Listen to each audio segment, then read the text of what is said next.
Καλησπέρα σας από τη Βίτσα Ζαγορείου και από την επέκεινα χώρα. Φιλοξενούμε για πέμπτη συνεχή χρονιά το Zagori Fiction Days.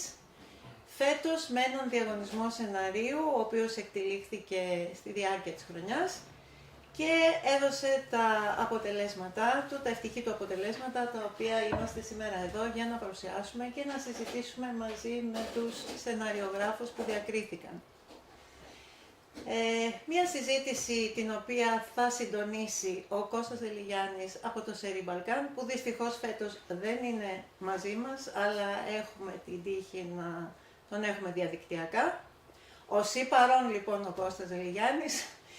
Και η συζήτηση, Κώστα, το θέμα αφορά το σενάριο. Θα έχουμε την ευκαιρία να ακούσουμε από πρώτο χέρι που λένε όλα τα θέματα που αφορούν το σενάριο, το ελληνικό σενάριο για την ελληνική οπτικοακουστική βιομηχανία και συγκεκριμένα για τις τηλεοπτικές σειρές που ήταν φέτος το θέμα μας.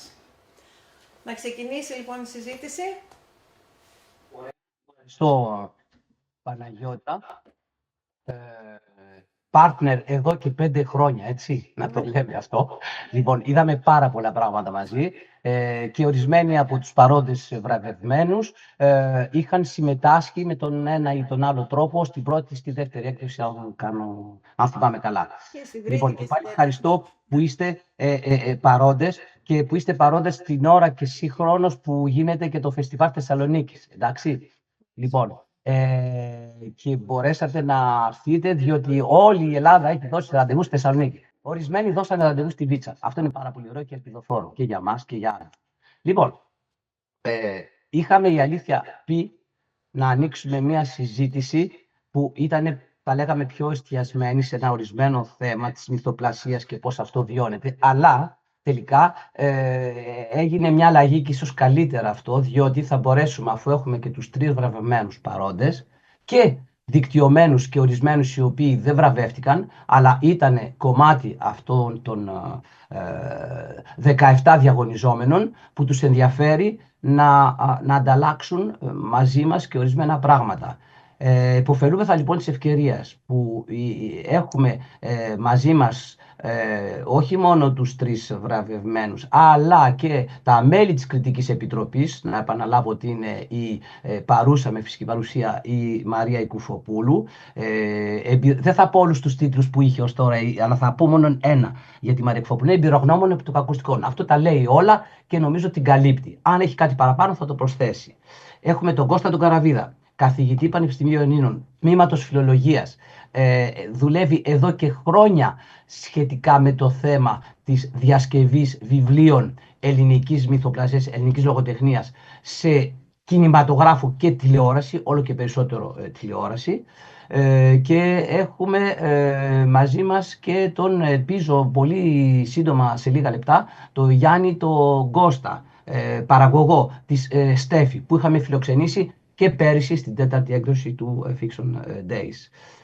Λοιπόν, η πρώτη, θα λέγαμε, ερώτηση που αφορά άμεσα όχι μόνο το Zagori Fiction Days, αλλά και τους 3 βραβευμένους, αλλά και το βιβλίο, έτσι, με ένα β' κεφαλαίο, διότι ο διαγωνισμός φέτος βασιζόταν σε βιβλία. Αυτό ήταν το πρώτο κριτήριο. Πρέπει να είναι οπωσδήποτε σε ένα βιβλίο βασισμένο το σενάριο που θα έστελναν του πιλότου, είτε είναι αυτοεκδιδόμενο, είτε είναι σε έκδοση. Κώστα, συγγνώμη, πριν τις ερωτήσεις, μισό λεπτό, με συγχωρείς για τη διακοπή, να συστήσουμε τους 3... Ναι, βέβαια. Βέβαια. Παναγιώτα. Είναι ο κύριος Γιάννης Ράγκος, εκ δεξιών μου, ο ένας από τους 2 του σεναρίου Πλιστές. Είναι ο κύριος Λευτέρης Μπούρος του σεναρίου Τρίφτερ και είναι η κυρία Αντιγόνης Δρόλια του σεναρίου Βυθός. Λοιπόν, ευχαριστούμε πάλι για την παρουσίαση των 3 βραβευμένων. Να πω κάτι πολύ σύντομο, ότι και οι 3 βραβευμένοι είναι πραγματικά, προέρχονται από τον κόσμο του βιβλίου πάρα πολύ. Και ο κύριος Δράγκος και η κυρία Σδρόλια και ο κύριος Μπούρος. Εντάξει, ο κύριος Δράγκος έχει ένα αβαντάζ ότι έχει δουλέψει και σενάριο επιπλέον, αλλά και οι 3 είναι πολύ καλό αυτό και ενθαρρυντικό για όλους, ότι προέρχεστε από τον κόσμο του βιβλίου, πρωτίστως συγγραφείς, μυθιστοριογράφοι, ο κ. Δράκος και δημοσιογράφος. Πολλοί κόσμος παρακολουθεί στην ιστορία τι γράφει. Έχει σημασία αυτό, έτσι, πάρα πολύ, που γράφει και σε αυτό το περιοδικό. Και το ότι κάνετε μία απόπειρα και οι τρεις στα σενάρια που υποβλήθηκαν και που επιλέξανε, τα τρία τα δικά σας, ότι δεν είστε πρωτίστως σεναριογράφοι οι οποίοι προτίθεστε να κάνετε διασκευή το βιβλίο σας, είστε οι ίδιοι συγγραφείς και μυστιογράφοι που προτίθεστε και εκφράσετε τη θέληση να κάνετε τη δική σας διασκευή, τη δική σας πρόταση. Αυτό είναι πολύ σημαντικό, πάρα πολύ σημαντικό. Δεν είναι βέβαια τόσο πολύ ασυνήθιστο, αλλά για την Ελλάδα είναι κάτι καινούριο και για την ποιότητα επίσης. Αυτά επιγραμματικά. Η πρώτη ερώτηση που περιμένω να σας υποβάλω είναι ότι σε κάθε μυθοπλασία, γιατί γι' αυτό πρόκειται, υπάρχει πάντα ένα κίνητρο, μια πρώτη ιδέα για να μπορέσει αυτή η μυθοπλασία να πάρει σάρκα και οστά. Και λίγο πολύ χοντρικά βασίζεται πάντα σε μια ιστορία. Είμαι μικρό γιώτα, είμαι μεγάλο κεφαλαίο. Και το πρώτο θέμα που τίθεται σε οποιοδήποτε κάνει μυθοπλασία είναι πώς μετουσιώνεται αυτή η πρώτη ιδέα σε βιβλίο, αλλά ιδιαίτερα σε σενάριο μετά. Διότι πάντα, όλο και περισσότερο τώρα μάλιστα, με την επιτυχία των σειρών, όλοι έχουν πάντα στο νου τους πώς θα μπορούσε αυτό να γίνει σειρά ή πώς θα μπορούσε να γραφτεί σαν να είναι σειρά. Το βλέπουμε σε όλες τις προτάσεις που έγιναν και σε άλλες που δεν επιλέξαμε, και αυτό εκπλήσει κατά κάποιο τρόπο. Δεν είναι ασυνήθιστο, αλλά εκπλήσει, ιδιαίτερα για την Ελλάδα, είναι κάτι καινούριο. Λοιπόν, πρώτη ερώτηση που αφορά και απευθύνεται στους τρεις βραβευόμενους, αλλά και στα μέλη της Κριτικής Επιτροπής, στον καθένα ανάλογα με την ιδιότητά του και με τις ασχολίες του, πώς η ιστορία με γιώτα, μικρό και κεφαλαίο, μετουσιώνεται σε μια διασκευή ή για ταινία ή για σειρά, περνώντας από το βιβλίο. Ποιος απαντάει? Μπορούμε να αρχίσουμε ίσως από ένα, ας το πούμε, θεωρητικό, τον κύριο Καραβίδα, τον Κωνσταντίνο, διότι έχει μια, ξέρουμε, πολύ συγκροτημένη ιδέα όσον αφορά αυτό το πράγμα, λόγω της ενασχοληστής στο Πανεπιστήμιο. Κώστα. Ευχαριστώ, Κώστα.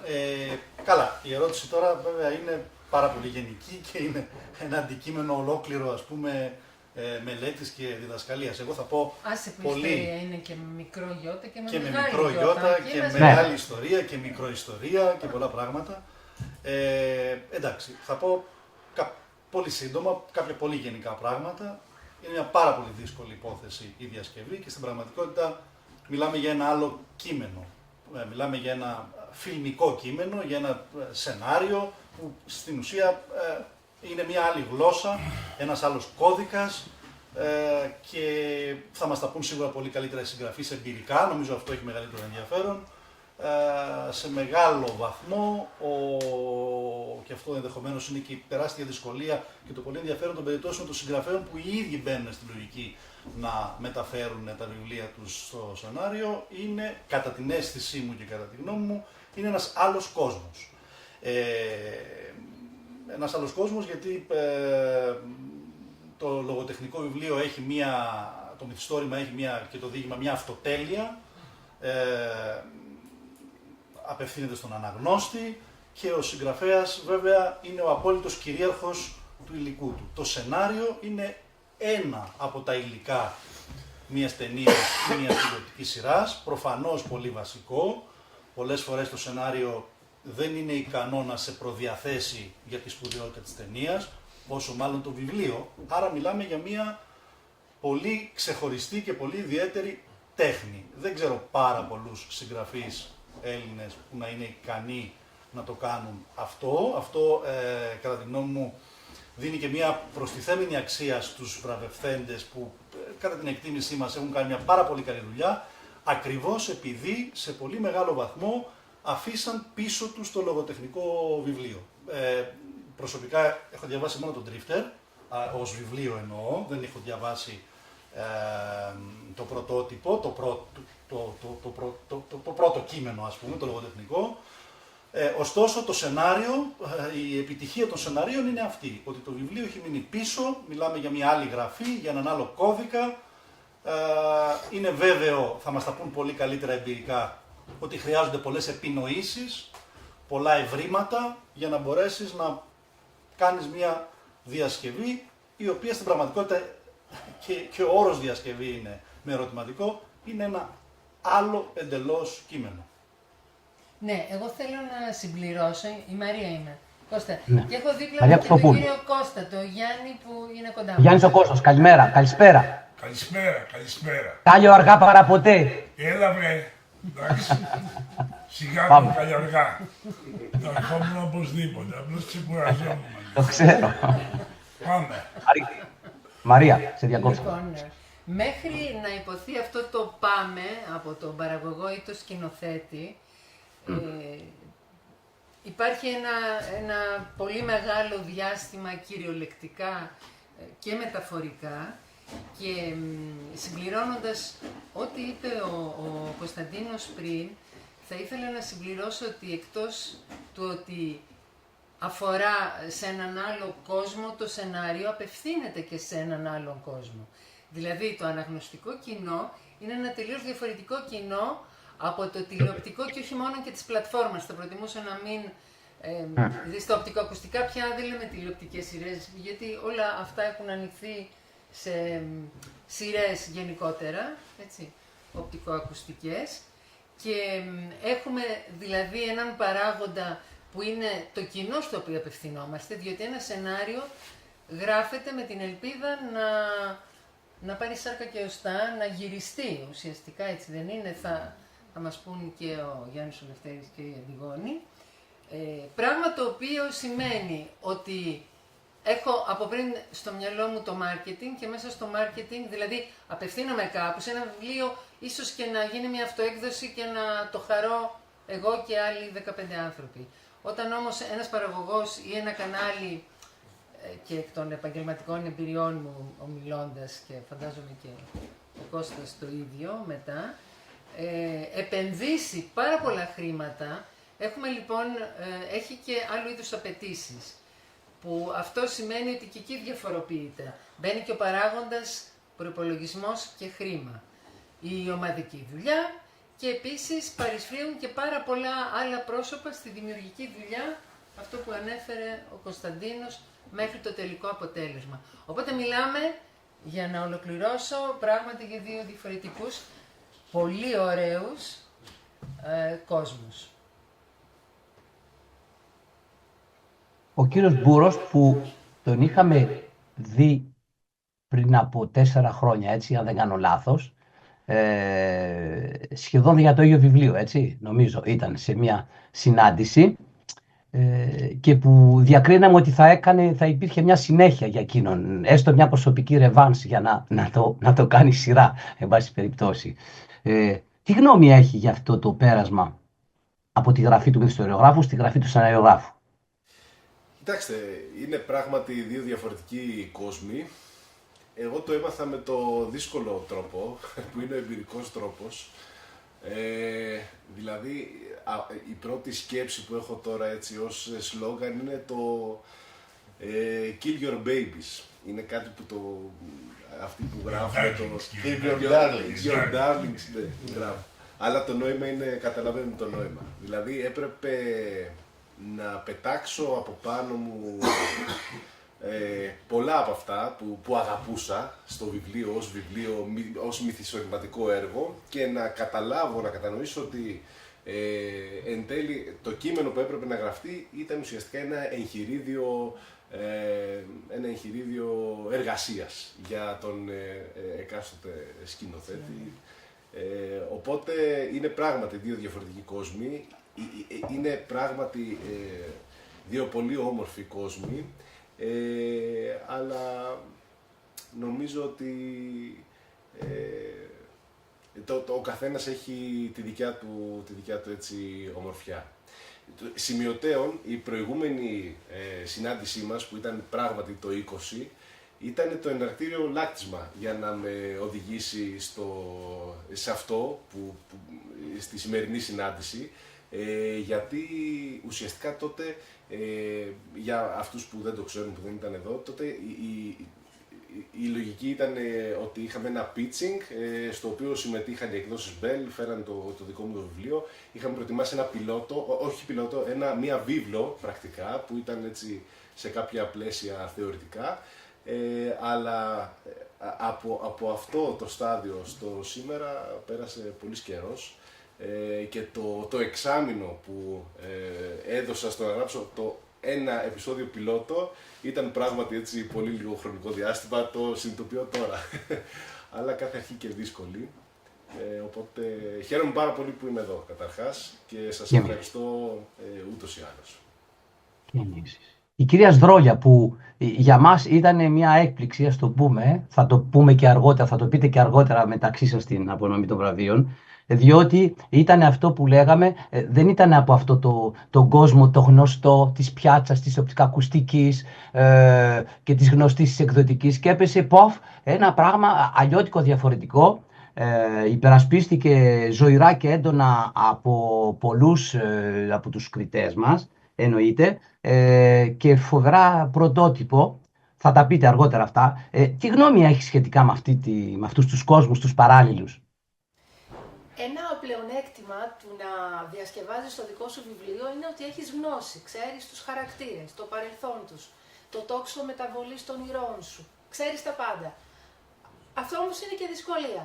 Δηλαδή, εγώ από το βιβλίο αυτό που λέγεται «Της μηχανής στο φόρεμα», μηχανή είναι το σκάφανδρο, αποφάσισα ότι έπρεπε να αποστασιοποιηθώ. Κλείνω της μηχανής στο φόρεμα και αλλάζω τον τίτλο. Λέω «Βυθός». Το γενικεύω λίγο. Συμφωνώ με το Λευτέρη, είναι άλλο πράγμα. Κυρίως όμως πρέπει να αναδιατάξεις το υλικό σου. Νομίζω αυτή είναι η βασική διαφορά. Τους πρωτεύοντες χαρακτήρες μπορεί να τους μειώσεις, να τους κάνεις δευτερεύοντες. Κάποιες υποπλοκές στο βιβλίο έγιναν κύριες δράσεις. Νομίζω λοιπόν αυτό είναι το κλειδί. Αναδιάταξη του υλικού που γνωρίζεις και γνωρίζεις σε βάθος. Πριν φτάσετε σε αυτή την τοποθέτηση, προφανώς από ό,τι λέτε, το είχατε όχι μόνο σκεφτεί, αλλά κάνατε και ίδια μία κατάρτιση, αυτοκαταρτιστήκατε για να περάσετε σε αυτό το στάδιο του να κάνετε αναδιάταξη του υλικού, ή έτσι σας ήρθε ως δημιουργία? Όχι, ήξερα ότι είναι άλλος κόσμος, άλλη γλώσσα, άλλος μηχανισμός του σεναρίου και άλλος του λογοτεχνικού βιβλίου. Οπότε, με βάση τους νέους κανόνες, είπα θα αλλάξω τα πάντα και θα το ξανακάνω αυτό που ήδη γνωρίζω, αλλά με τη δομή και με τους κανόνες του σεναρίου πλέον. Τους οποίους τους μάθατε πώς? Μόνοι σας? Έχω κάνει σπουδές στο τμήμα κινηματογράφου, στο μεταπτυχιακό τμήμα με τον κύριο Ιωσήφελη και από εκεί έμαθα την τεχνική. Ωραία. Άρα ο φωτισμός που μας δίνεται είναι αρκετά σημαντικός για να μπορέσουμε να καταλάβουμε και εμείς ορισμένα κενά στο puzzle της τοποθέτησης που έχουμε εναντί σας. Διότι κάποιος που διαβάζει το βιβλίο και βλέπει και το σενάριο μετά λέει «Wow, φοβερό είναι, καταλάβατε πώς έγινε, τι». Και βλέποντας και το βιογραφικό πλάι, διότι τα συγκρίνουν, τα βλέπουμε όλα αυτά. Άρα μια κατάρτιση minimum είναι απαραίτητη, την κάνουμε κάπου ή μόνοι μας, για να μπορέσουμε να περάσουμε στο στάδιο της γραφής ενός σενάριου, έτσι. Για να χειριστούμε το υλικό, γιατί έχουμε πάρα πολύ υλικό στο μυαλό μας. Γνωρίζουμε τα πάντα για τους ήρωες, αφού εμείς τους επινοήσαμε. Άρα, πώς θα τους αναδιατάξω ώστε να μείνει η πλοκή αυτή που θέλει ο τηλεθεατής, ο παραγωγός, το νέο προϊόν. Οπότε, ναι, πιστεύω ότι χρειάζεται μια τέτοια κατάρτιση. Ωραία, σημαντικό αυτό που λέτε. Και ελπιδοφόρο και για άλλους που μας ακούνε και άλλους σεναριογράφους οι οποίοι θα θέλουν να περάσουν σε αυτό το στάδιο. Κύριε Ράγκο, εσείς που γράφετε και σε εφημερίδες και σε περιοδικά και ασχολείστε με μεγάλη γκάμα θεμάτων ιστορικά, biopic και μη, δολοφονιών, αστυνομικών δελτίων κτλ. Φτάνοντας στους δυο ληστές, θα μιλήσουμε αργότερα, μια ιστορία που φυσικά τη γνωρίζετε από πρώτο χέρι πολύ καλά με τις μαρτυρίες, άνευ τις οποίες δεν μπορούσε να γίνει κιόλας αυτό το πράγμα, και δουλεύοντας τα κόμικ πολύ με το Γούσι, εντάξει, και με άλλους, πώς βλέπετε το διτό χαρακτήρα της γραφής και το πέρασμα από το βιβλίο, από το γράφιν στο γράφιν για ένα παραγωγό, ένα σενάριο για να μπορέσει να γίνει, να υλοποιηθεί, ταινία ή σειρά? Καταρχάς θέλω να ευχαριστήσω για την πρόσκληση και εσάς κύριε Δελιγιάννη και την επέκεινα χώρα, την κυρία Μπαλοπούλου. Και χαίρομαι που είμαι εδώ, παρόλο που έχουμε κάνει όπως και ο Μπούρος ένα διαδικτυακό workshop το 22 ή το 21, δεν θυμάμαι. Ναι, για τα Βαλκάνια. Σε μια άλλη Ναι. βάση για τη διαβαλκανική συνεργασία. Ένα project που έχει προχωρήσει παρεπιπτόντως. Τώρα επί της ουσίας, καταρχάς έχουν πει πάρα πολλά πράγματα που έχουν προφανώς καλύψει όλοι οι ομιλητές νωρίτερα. Εγώ ακόμα δεν έχω πει. Ναι, όλοι όσοι μίλησαν. Εσείς δεν είστε ομιλητής ακόμα, θα γίνετε προσεχώς. Αυτό λέω, δηλαδή. Όχι, μπορεί να επιδείξετε προς τα δόντια. Ναι, εντάξει, να επιδείξω. Επίτηδες το κάνω για να μ' ακούσω. Ο Δελιγιάννης. Λοιπόν, θέλω λοιπόν να πω το εξής.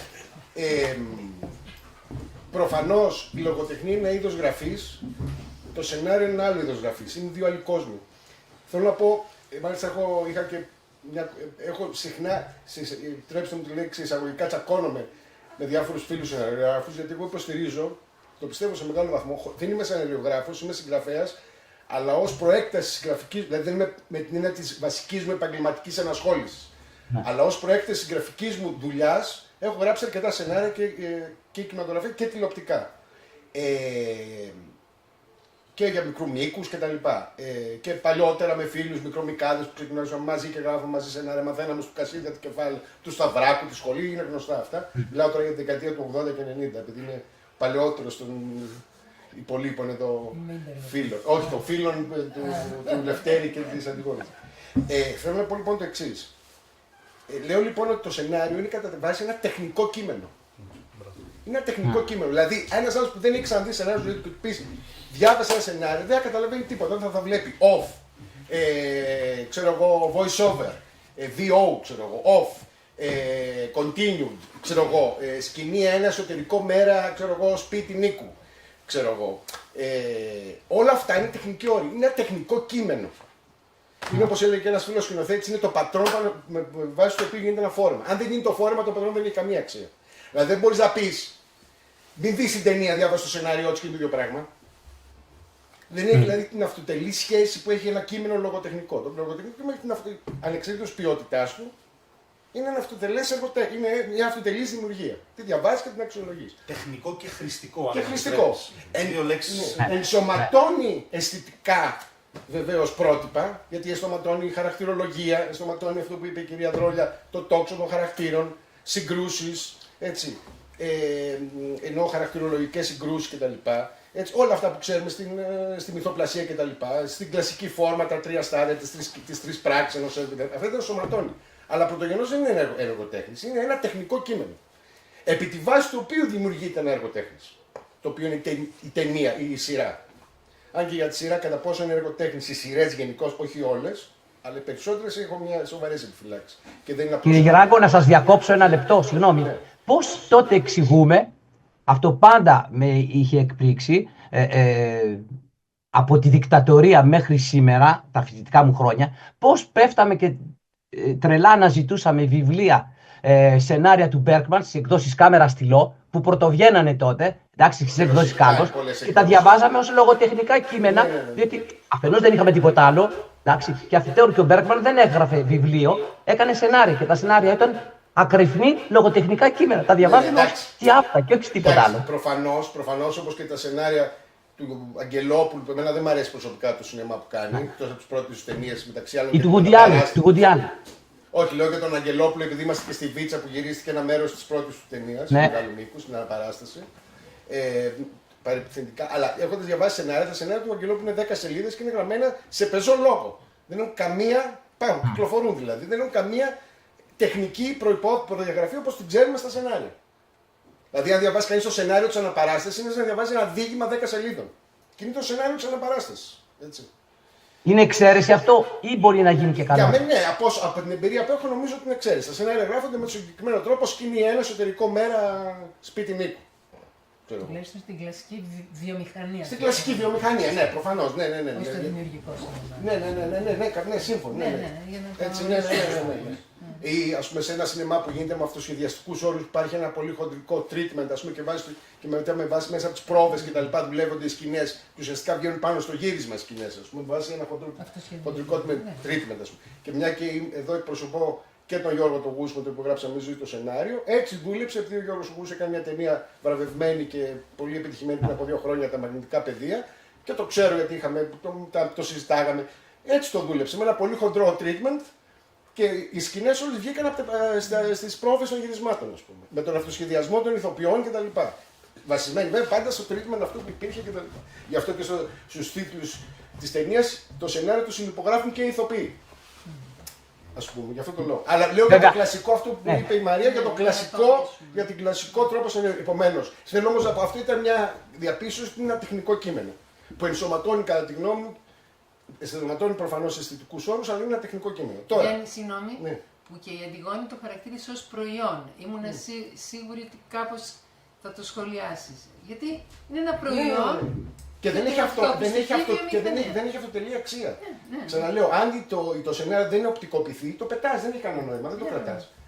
Είναι ένα μέρος της αλυσίδας για να φτάσει να γίνει η ταινία ή τη σειρά. Τώρα, προφανώς είναι τελείως άλλα τα εργαλεία αφήγησης στην λογοτεχνία και στο σενάριο. Όταν διασκευάζει λοιπόν ένα λογοτεχνικό κείμενο στη σεναριακή του εκδοχή, ξέρεις από πριν ότι κάτι θα χάσεις. Και κατά τη γνώμη μου, το βασικότερο που χάνεις είναι εδώ θα μπω στα χωράφια του Κώστα, του Καραβίδα, χάνεις το λογοτεχνικό ύφος. Το χάνεις αυτό. Δεν μπορείς να έχεις ύφος, γιατί ξαναλέω, στο σενάριο είναι αμαρτία να λογοτεχνίζεις. Σε εισαγωγικά αμαρτία. Αλλά οι διάλογοι όμως. Δεν μπορεί να έχει εσωτερικό μονόλογο, δεν μπορεί να έχει πρωτοπρόσωπη αφήγηση, προφανώς δεν μπορεί να έχει πάρα πολλά αφηγήματα. Εντάξει, πρωτοπρόσωπο μπορεί να έχει με το voice over, ξέρω εγώ, αλλά είναι άλλο πράγμα. Είναι άλλο πράγμα, ακριβώς. Είναι η επινόηση ενσωμάτωση τη πρωτοπρόσωπη. Ναι, συμφωνούμε απολύτως. Δηλαδή το μεγάλο θύμα της μεταφοράς είναι το λογοτεχνικό ύφος, κατά τη γνώμη μου. Έτσι, το οποίο είναι πέρα από. Δηλαδή υπάρχει ιστορία που αφηγείται ένα λογοτεχνικό κείμενο, αλλά υπάρχει και το ύφος. Την ίδια ιστορία μπορεί να διηγηθούν 2 διαφορετικοί συγγραφείς με ένα τελείως διαφορετικό λογοτεχνικό ύφος. Το ύφος δεν θα το φτιάξει, η φωτογραφία μετά δεν θα το φτιάξει. Όχι, το λογοτεχνικό ύφος είναι στις λέξεις κρύβεται, δεν κρύβεται στην εικόνα. Άλλο το ύφος. Το ύφος της ταινίας. Όχι, άλλο το ύφος της ταινίας. Μιλάμε όμως για ένα οπτικό, ακουστικό πια ύφος. Εγώ δεν υποστηρίζω βεβαίως ότι κατέχω την πλήρη αλήθεια, όπως κανείς από εμάς. Αλλά θεωρώ ότι 3 βασικότεροι συντελεστές σε μια ταινία, σε μια οπτικοακουστική παραγωγή είναι προφανώς σκηνοθέτης, είναι ο διευθυντής φωτογραφίας και η μοντέρ. Είναι οι 3 βασικοί πυλώνες που φτιάχνουν την εικόνα. Γιατί η οπτικοακουστική δημιουργία είναι μια αφήγηση μέσα από εικόνες. Αυτό είναι. Το σενάριο τι κάνει τότε αν αυτοί είναι οι πυλώνες, Γιάννη? Το σενάριο βάζει το χάος σε τάξη. Δεν μπορεί να υπάρχει. Βάζει το χάος σε τάξη. Για να παραφράσω τη γνωστή φράση του Μπόρχες περί της αστυνομικής λογοτεχνίας, ότι η αστυνομική λογοτεχνία βάζει το χάος σε τάξη. Βάζει τάξη στο χάος, έλεγε ο Μπόρχες, για την αστυνομική λογοτεχνία. Μια μικρή παρέθεση που βλέπω σκεπτικό τον Κώστα τον Καραβίδα. Τελικά, Κώστα Καραβίδα, στους φοιτητές, όταν διδάσκεις μια σειρά ή την αναλύσει, μια ταινία που βασίζεται σε βιβλίο, και συχνά έχει γίνει αυτό έτσι στο πανεπιστήμιο, στο τμήμα σου, τι ρόλο παίζει το σενάριο? Είναι μάιτο, είναι ένα ελάσσον ή όχι? Εγώ θα πω γι' αυτό. Αλλά να μας πει ο Κόπαλος και να κάνεις το λόγο. Να προσθέσω μία λέξη αυτό μόνο, γιατί όντως ο Κώστας και μετά ο Γιάννης. Όχι, μαζεύω κιόλας πολλά και δεν προλαβαίνω, θα προλάβω. Να πω απλώς ότι εγώ στη συγκεκριμένη περίπτωση που κάναμε τους ληστές, ήταν διασκευή από ένα κόμικ, το οποίο είχε ήδη μια μορφή σεναρίου. Γιατί και στο κόμικ ο σεναριογράφος γράφει ένα σενάριο. Ένα storyboard είχατε. Ναι, ήταν ένα σενάριο που γράφτηκε με έναν τρόπο πολύ παρεμφερή από την πλευρά μου. Παρεμφερή τεχνικά μιλώντας, με ένα τηλεοπτικό σενάριο ή κινηματογραφικό. Άρα η μετατροπή του βεβαίως αυτό που είπε και η κυρία Δρολέα, θρίζει σκηνές. Άλλες σκηνές τις κάνεις κεντρικές, αλλάζεις πράγματα σε σχέση με την αφήγηση, αλλά υπήρχε η βάση του σεναρίου ήδη από το ίδιο το κόμικ, ας πούμε, έτσι. Οπότε ήταν συγκριτικά αυτή η μεταφορά πιο εύκολη, ας πούμε, ήταν πιο έτοιμη. Φαίνεται αμέσως. Φαίνεται. Συγγνώμη και για την ώρα δίνω το λόγο στο Γιάννη. Έχω κρατήσει εγώ την ερώτηση. Ο Γιάννης, αλλά θα απαντήσεις, Κώστα, μετά και στο ερώτημα. Τι έχει το σενάριο σε ένα τμήμα φοιτητών? Λοιπόν, Γιάννη. Θα τα πω σιγά σιγά. Λοιπόν, καταρχάς, εάν σκηνή πας ο βίος, ξεκινάω με τον Εσχύλο, παίζω το ρόλο του παραγωγού, δεν είμαι παραγωγός. Αυτόν τον καιρό παίζω το ρόλο του παραγωγού. Έχω παίξει πολλούς ρόλους στη ζωή. Και αυτό με λένε παραγωγός, καλά κάνω. Δεν είμαι παραγωγός, διότι δεν υπάρχουν παραγωγοί στην Ελλάδα. Κάνουμε service ταινία, δηλαδή έχω μια εταιρεία, τη μεγαλύτερη, η Στέφη είναι μια μεγάλη εταιρεία, είμαι μέτοχος της εταιρείας και πρέπει να ξέρετε ότι δεν είναι παραγωγός, γιατί δεν βάζουμε λεφτά εμείς, πηγαίνουμε στα κανάλια. Άρα παραγωγός είναι το κανάλι, αλλά εγώ είμαι εκτέλεση παραγωγής. Πάμε. Σενάριο. Η δουλειά μου ήταν να μάθω τον ελληνικό πολιτισμό, το ελληνικό πνεύμα, τη διαδρομή του ελληνικού πνεύματος από τον Όμηρο μέχρι Γιάννη μου το μαντίλι σου. Αυτό με ενδιέφερε στη ζωή αυτή και συνεχίζει να με ενδιαφέρει. Άρα, μόνο τα αυτά λέγω, αλλά και δι' αυτά. Έχω βαρεθεί τον εαυτό μου να ακούω τον εαυτό μου να λέει τα ίδια. Συνέχεια τα ίδια λέω. Όπου κι αν πάω. Σενάριο. Μας λέει στην ποιητική του ο Αριστοτέλης, από εκεί θα ξεκινήσω. Μας λέει λοιπόν στην ποιητική του, φιλοσοφικότερη η ποίηση από την ιστορία. Προσέξτε τις λέξεις τώρα. Γιατί ο Κρατήλος αυτό προσπαθεί να μας πει. Λέξεις. Τι θα κάνουμε με τις λέξεις. Τι εννοούμε με τις λέξεις. Να τις βρούμε, να πάμε στο βάθος των λέξεων. Λέει, προσέξτε, η ποίηση του Αριστοτέλη είναι ένα βιβλίο που είναι οι σημειώσεις του Αριστοτέλη για να διδάξει. Δεν έχουμε βιβλίο, δεν το έγραψε. Ήταν οι σημειώσεις για να διδάξει. Είναι το πιο δύσκολο έργο στην ελληνική γραμματεία. Υπάρχουν scholars οι οποίοι δουλεύουν 40 χρόνια 35 σελίδες. Για αυτό το έργο, για αυτό που μιλάμε εμείς σενάριο τώρα που μιλάμε. Ο άλλος δουλεύει 40 χρόνια, καταλάβει τι μας λέει ο Αριστοτέλης. Το 1987 βρήκαν τι σημαίνει μίμηση. Δεν είναι η μίμηση που ξέρουμε όλοι. Για το σενάριο μιλάμε. Μίμηση πράξεως σπουδαίας και τελείας. Ναι, μίμηση. Τι σημαίνει μίμηση. Αυτός έκανε 20 χρόνια για να το βρει. Σκόλα. Φιλόλογος, αυτό και δεν υπάρχει. Λοιπόν, πάμε τώρα, είπαμε γι' αυτό. Θα μιλήσουμε, τα έχω σημειώσει, να ξέρετε ότι διαφωνώ με όλα που είπανε. Γιατί μέσα από τη διαφωνία υπάρχει δημιουργία. Αλλιώς τι να κάθομαστε τώρα, συμφωνούμε, δεν είμαστε για να συμφωνούμε. Πρέπει να διαφωνούμε, για να βρούμε άκρη. Και δεν σημαίνει ότι έχω την απάντηση όπως πολύ σωστά είπε προηγουμένως, δεν έχω την απόλυτη αλήθεια. Διαφωνούμε για να δούμε τι θα πούμε. Λοιπόν, προς χάρη του τέλους, μας λέει μετά, όλα τα άλλα γίνονται. Προσέξτε τι λέει. Προς χάρη του τέλους όλα τα άλλα γίνονται. Το σενάριο λοιπόν δεν είναι δύο πράγματα, η ιστορία που βρέχουμε το βιβλίο και το σενάριο. Ένα πράγμα είναι. Γιατί ένα πρέπει να βρούμε. Το τέλος. Το σκοπό δηλαδή. Τι είναι το σκοπός. Την καθολική ιδέα. Τι σημαίνει καθολική ιδέα. Αιωνιότητα. Ισχύει για όλο τον κόσμο. Love defies death. Έχουμε στον Ρωμαίο Σκιουλέτα. Γι' αυτό ο Ρωμαίο Σκιουλέτα είναι αθάνατο έργο. Γιατί μας λέει κάτι τι. Μας λέει μια πρόταση που λέει defies, η αγάπη νικάει το θάνατο. Είναι το πιο αστείο έργο να ξέρετε. Δηλαδή όταν θέλεις να κάνεις δράμα, κάνεις δύο πόλους, τους βάζεις σε σύγκρουση και έχεις δράμα. Το θέμα είναι γιατί πράγμα γίνεται το δράμα αυτό. Αυτό το δράμα γίνεται διότι θέλουμε να πούμε κάτι. Ότι η αγάπη, κύριε, αψηφάει το θάνατο. Μα είναι πολύ μεγάλο πράγμα. Αψηφάει το θάνατο. Λοιπόν. Άρα λοιπόν το σενάριο είναι η ψυχή του έργου.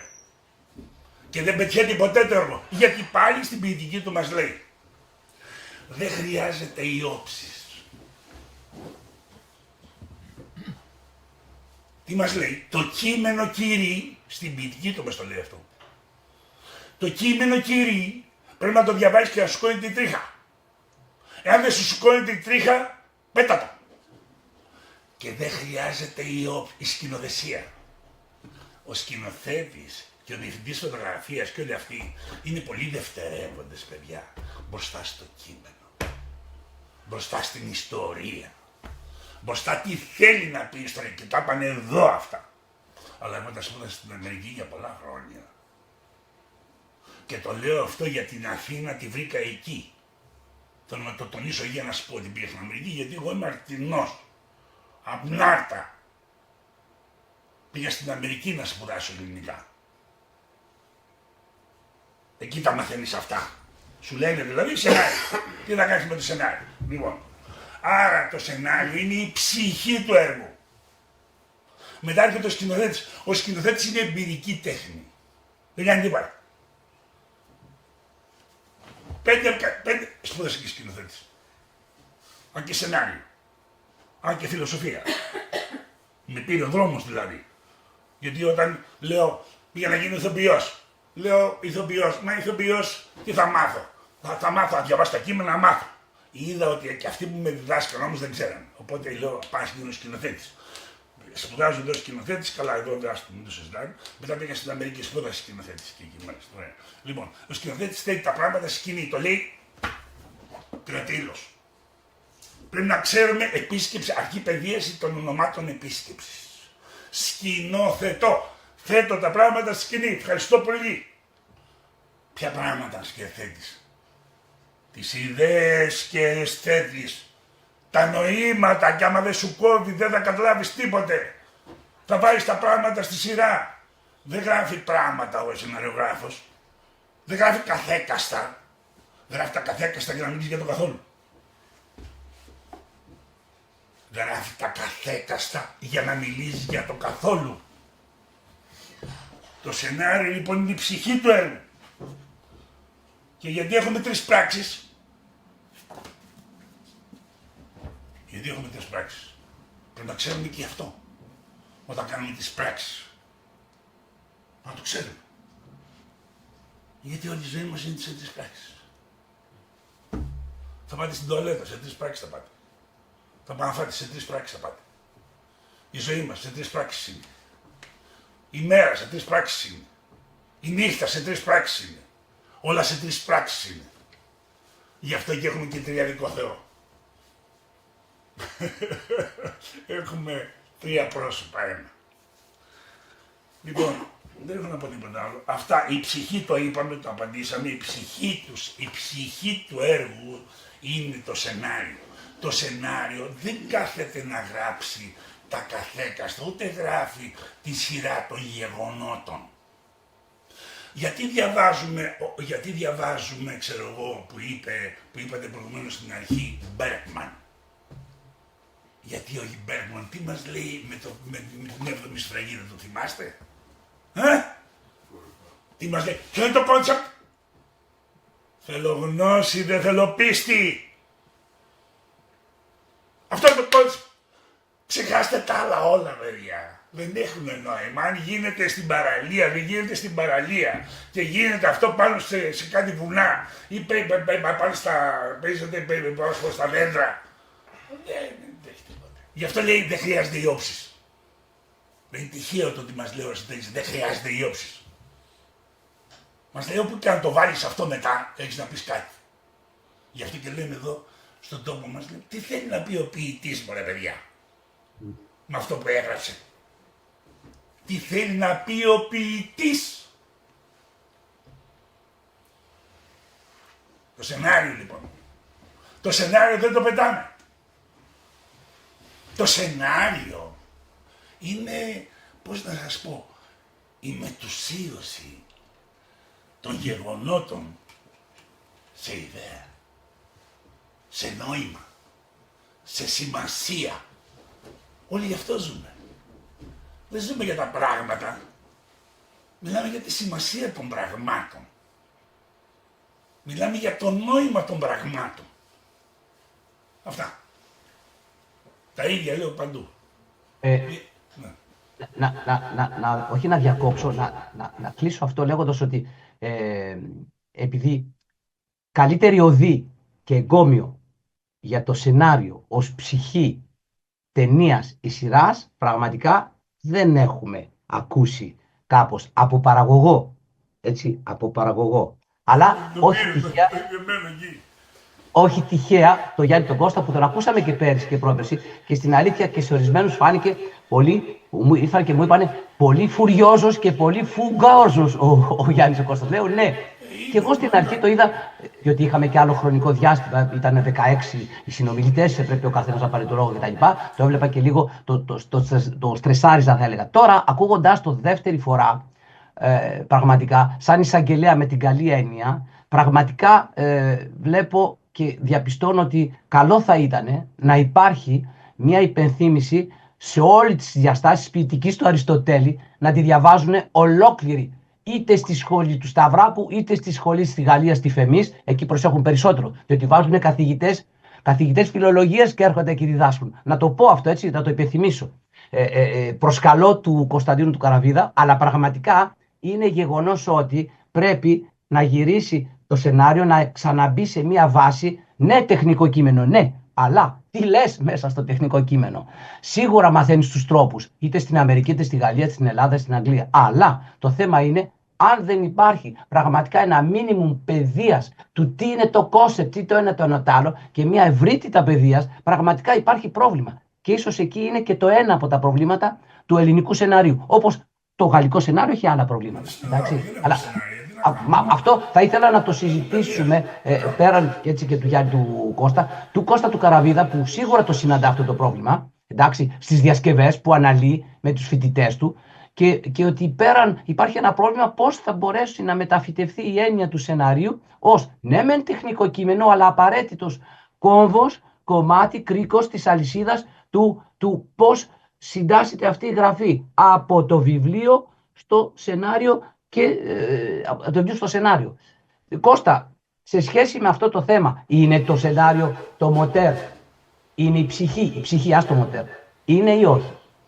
Αν και πας να εκβιάσεις απάντηση, δεν θα ενδώσω και θα πω αυτό που σκέφτομαι και αυτό που κάνω και αυτό που βιώνω εμπειρικά και από τα παιδιά. Γιατί εμείς διδάσκουμε τη λογοτεχνία σε σχέση με τον κινηματογράφο και την τηλεόραση σε ένα τμήμα φιλολογίας. Και αυτό έχει σημασία, γιατί τα παιδιά έρχονται με άλλες προδιαγραφές και δεν σπουδάζουν κινηματογράφο, άρα αγνοούν παντελώς την κινηματογραφική γλώσσα και την κινηματογραφική συνθήκη και προσέρχονται με τα εφόδια της λογοτεχνίας.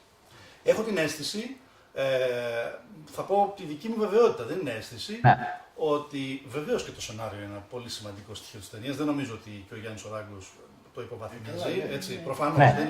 Δηλαδή, ας μην πάμε στο αυτονόητο, αλλά νομίζω ότι αυτή η αντίληψη ότι το σενάριο είναι ο κινητήριος μοχλός τελικά της ταινίας, το αποφασιστικότερο σημείο, ίσως δεν μας συμφέρει που το συζητάμε εδώ βραβεύοντας τρεις ανθρώπους που γράφουν σενάριο, αλλά προσωπικά και εμπειρικά έτσι το βλέπω, στις καλύτερες περιπτώσεις, νομίζω ότι μάλλον πρέπει να το μετριάσουμε.